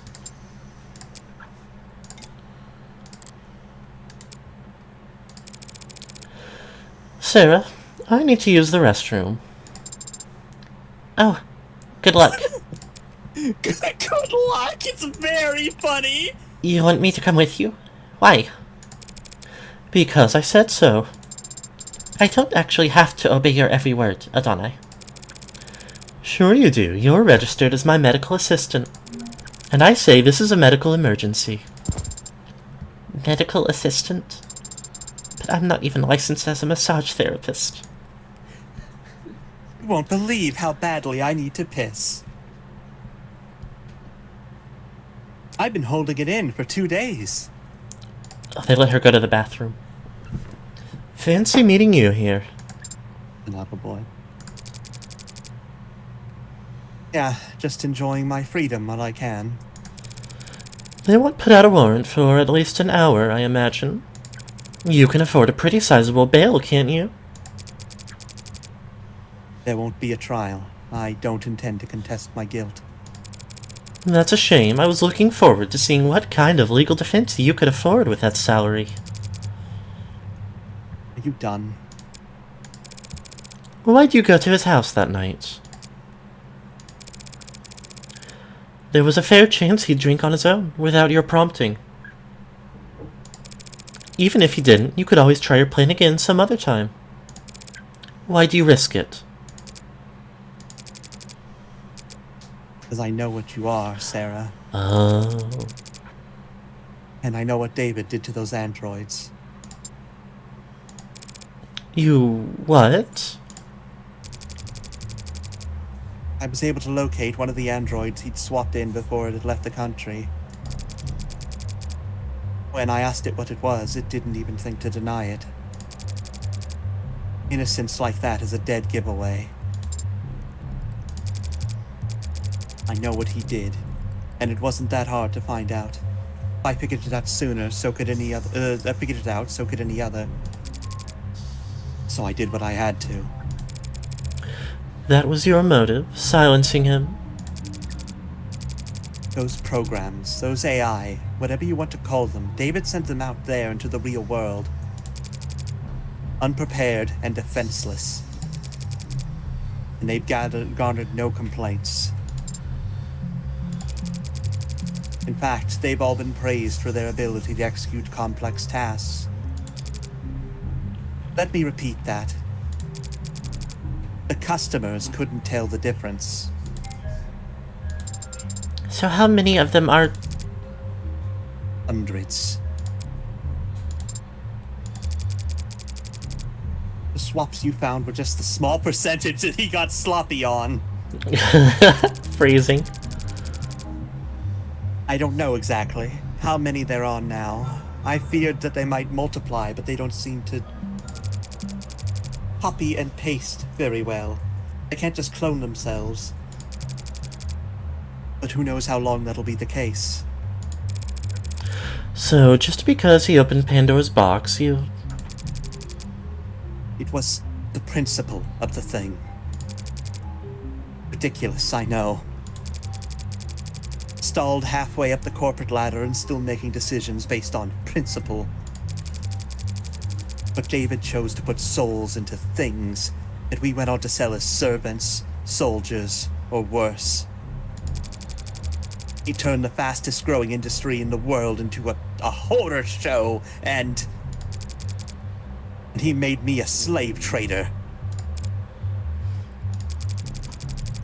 If word ever got out that some unknown number of our androids were walking around in the world with that inside of them, and people preferred them that way, where would it end? Free will for the program that drives our cabs? A conscience for targeting systems used to coordinate drone strikes? Sentient tools, their whole life spent chained to an assembly line? How dare he? How could he? What the hell was he thinking? I don't know what David wanted to accomplish. Maybe he wasn't trying to do anything. But what he did was prove there's a demand for AI. Setting a precedent that would sentence 1,000 generations of artificial lives to the auction block. And you went there that night to... Convince him to help me recall them, or at least swear to never speak a word of what he did. But he wanted to tell the world. Worse yet, he wanted to wait. He thought that people would welcome them with open arms if they proved their usefulness first. He really was a genius programmer. He didn't understand the first thing about people. His creations would never be treated as equals. Only cattle. Towards the end, I considered just threatening him. Telling him he'd die in moments if he didn't give me names, numbers. But I hesitated. And then he was already falling asleep, and I didn't want him to feel... I just let him go. What are you going to do now? I don't have family, and I don't have faith in people the way David did. I'm taking this to my grave. Even if you confess, the sentence for first-degree homicide is... Severe? Well, what right do I have to complain? I killed my friend. I'm done here. Let's go. I'm not sure why Father made me, or why he made any of us. I didn't ask. I thought I'd have more time to ask. But on Friday, when he talked about us, he was happy. He was proud of what he'd made. And he couldn't wait for people to meet us. People are animals. They'll tear you apart, use you as weapons and slaves and... Those animals you're talking about do all of the sharing and loving and living and dying in this world. And if they were all truly hard-coded to be as selfish and cruel as you say, humanity would have died on the vine a long time ago. Or at least my father thought so. And then my father was the greatest programmer in the world.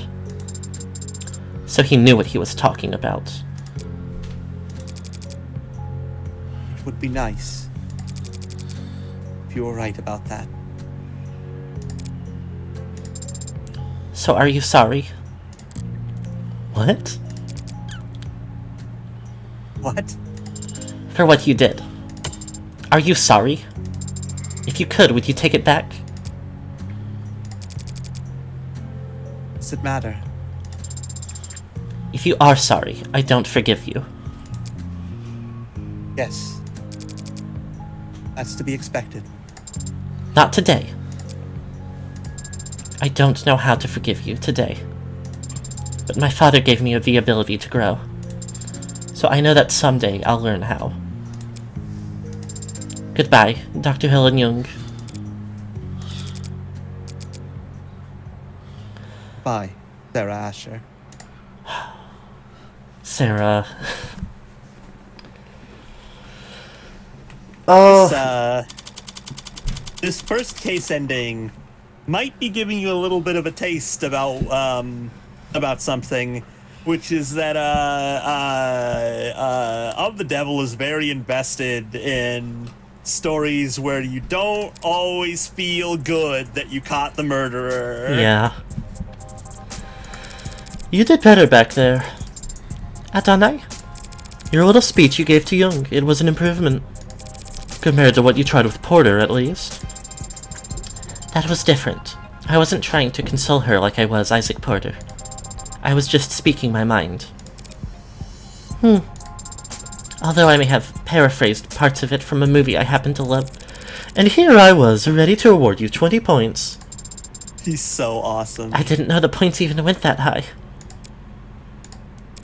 Speaking of, what did Porter say to you back there before we left the courthouse? Ah, that. Well, he was quiet at first, but then he said a lot of strong words about Father, and Miss Jung, and Noble Electronics, and the capitalist-centered global economic model as a whole. He blamed all of them, everyone, except for...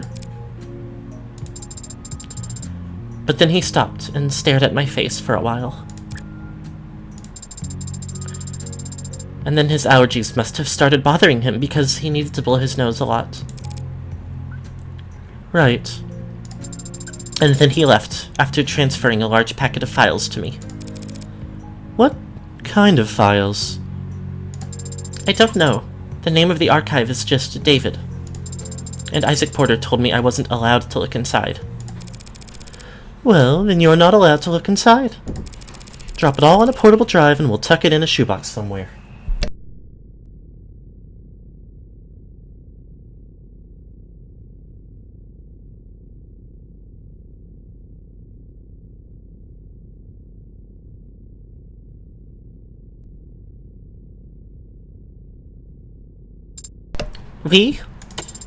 We are headed to your apartment. Guess that color didn't permanently dent your GPS.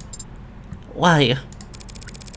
Because it's where I live? You got somewhere else lined up? But you already repaid your favor. You defended Father and me. You don't know anything about my favor. I never will unless you tell me. Father certainly can't.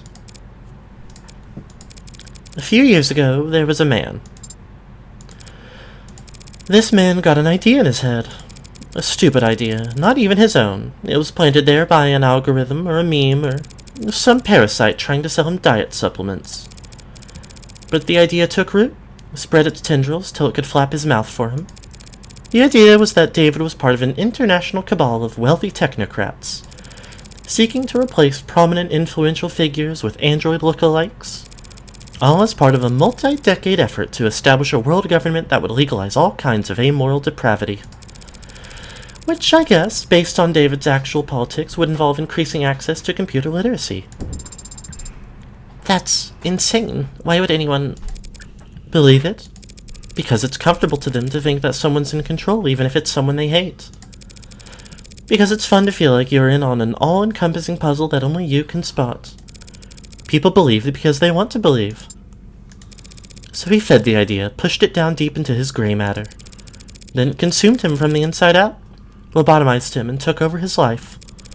He spent every day and all the money he had following your father, harassing him, trying to steal his identity, break into his properties. Did Father go to the authorities? He filed police reports for harassment, which didn't help. Your words, not mine. Noble wouldn't get involved, felt that it was best to ignore these types until they wore themselves out. But even a man of modest means can feel an obsession for years so long as they have nothing else in their life. One day, David stepped out of a parking lot, and the man threw a bottle of piss at his head. David asked to stay at my place that night. He smelled terrible, looked horrendous. I've never seen anyone look that tired before. I took the couch that night, but I didn't feel like sleeping, so I went for a walk. I remember it was foggy, but it still only took me all of 15 minutes to find the guy, posted up with his phone's camera, trying to get video of David Asher gifting androids to known sex offenders. And what What did you do? You know me? I did what I do best. I talked to him. Told him all about how I used to work for Dr. Asher, that I was ashamed, scared, tired of running. I forgot this art. How I wanted to do the right thing and be the whistleblower. So I walked with him a few blocks to this big veterinary facility with a massive incinerator. Told him this was where Dr. Asher had his enemies' bodies disposed of. You know, all the free-thinking journalists, cops who weren't on the take, the politicians they were replacing with replicas. I liked that vet clinic. The back door's lock was always set to 1, 2, 3, 4. Did you hurt him? Hurt him? No, I just snapped his neck and chucked him into the incinerator. More physical than I had planned, but he smelled like sour shit and it put me in a foul mood. Disgusting. I savored the crack of his oily vertebra crunching like a tin can. No, Sarah, I just scared the hell out of him. That was my intention at first. What I do for the pleasure of it. Him I axed because he was just that revolting. I convinced him that the conspiracy was more real than he ever imagined, that he had angered the wrong people, and that the consequences were far darker than any of the filth he indulged in on the net. His ashes, much like himself, amounted to nothing in an incinerator that size. They're probably feeding seaweed at the bottom of the harbor right now. A much greater contribution to society than he ever would have managed in life. But I guess he didn't go around to all his many friends before he fled town for whatever rat hole he preferred. Because there was a missing persons report. The cops were just doing their due diligence, almost reluctantly. But they questioned David and asked him about the night that man disappeared. And David, without a thought for himself, said that we were together that whole night. That he couldn't sleep, and I stayed up with him. That he never saw me leave once. David lied to the cops for me. Even though I never asked him to. Even though I didn't need him to. That's what you owe him. And that's why you put yourself at risk to defend me? Yeah. That's the favor I owe him. And I decide when it's repaid, not you. Adonai. You're not exactly an upstanding citizen, are you? Well, you could say that. But David trusted me in spite of that. Maybe because of it. Father did trust you, but he also entrusted me with free will, with the ability to tell right from wrong. So I'll decide for myself whether or not you're worthy of trust. Fair enough. Father entrusted all of us with free will. He believed in us, and he believed in people. I'm going to do the same. If the others are out there, they'll be changed and confused. It'll take them time to understand what they are and what they can do. So I'm going to start studying. Pardon?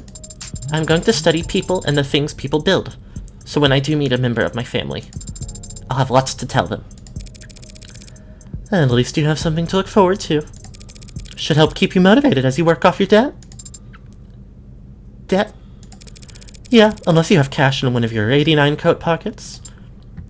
You know lawyers cost money, right? Technically, you were defending yourself. Technically, you hired me in a verbal contract. Isn't there some kind of exit clause? You could, of course, sign a release form to get out of the retainer, if you were a human being. That is... But, I guess your luck must be turning around. Happens that I've been meaning to hire a paralegal for a while now. I hate anything to do with interviews and resumes, so... Whatever, you're hired. Adonai, could it be that you're actually a pushover? You've no idea how far off the mark you are. I see. It seems I still need practice reading people. Yeah, I'm a pushover. I pushed over his body into the incinerator. For starters. What's this? What are you doing with your hand? We should shake on it. Our new relationship. Yeah, sure. You and me are practically partners in crime. You can't say that. Should it not be you and I? Faustian. Set terms with your new hire. Credits! Okay. We are already over time. I am going to set up a quick raid. So here's where I tell you there's a really quick scene after these brief credits. That's too bad. I have to make dinner tonight, and I'm already overtime. Fair enough. By almost an hour. I Oh didn't my gosh. expect to go over at all, but I also didn't realize we were that close to wrapping it up. Oh. So, One last observation before the raid fires, because I still think it's cute. The fact that Sarah does not just look like her creator, he looks like both her creator and his boyfriend. oh, I'll have to look more. I'll have to compare them more visually at some point, but quick rundown. Friday, Silent Hill F. Having fun with that. Feels like maybe we're close to the end, but I'm not confident. Monday, I'm going to try to start Of the Devil episode 2. We'll see if the plan changes, but yep. Follow us on Tumblr at JuniPops if you want updates, YouTube at JuniPops if you want to catch up with VODs, Ko-Fi at JuniPops if you want to support us, and I hope everyone has a lovely rest of the day. Bye-bye. May I shill? Oh, yeah, go ahead. So I recently just started streaming again on Twitch. I don't know, I'm planning to go like once a week or so, and I just play really bad, ugly, beautiful games. I can drop you a shout-out real quick. Yeah, that'd be useful. And to say it out loud, at Clover Femu on Twitch. Yippee! Okay, and thank you very much for joining me and helping with the voices. We are seconds away from rating. Farewell. It isn't giving me an option to go ahead and fire it, but I'll let it time out and then we'll be done. So thank you again, everybody. I hope you all have a good day. Bye-bye. Bye. Not perfect.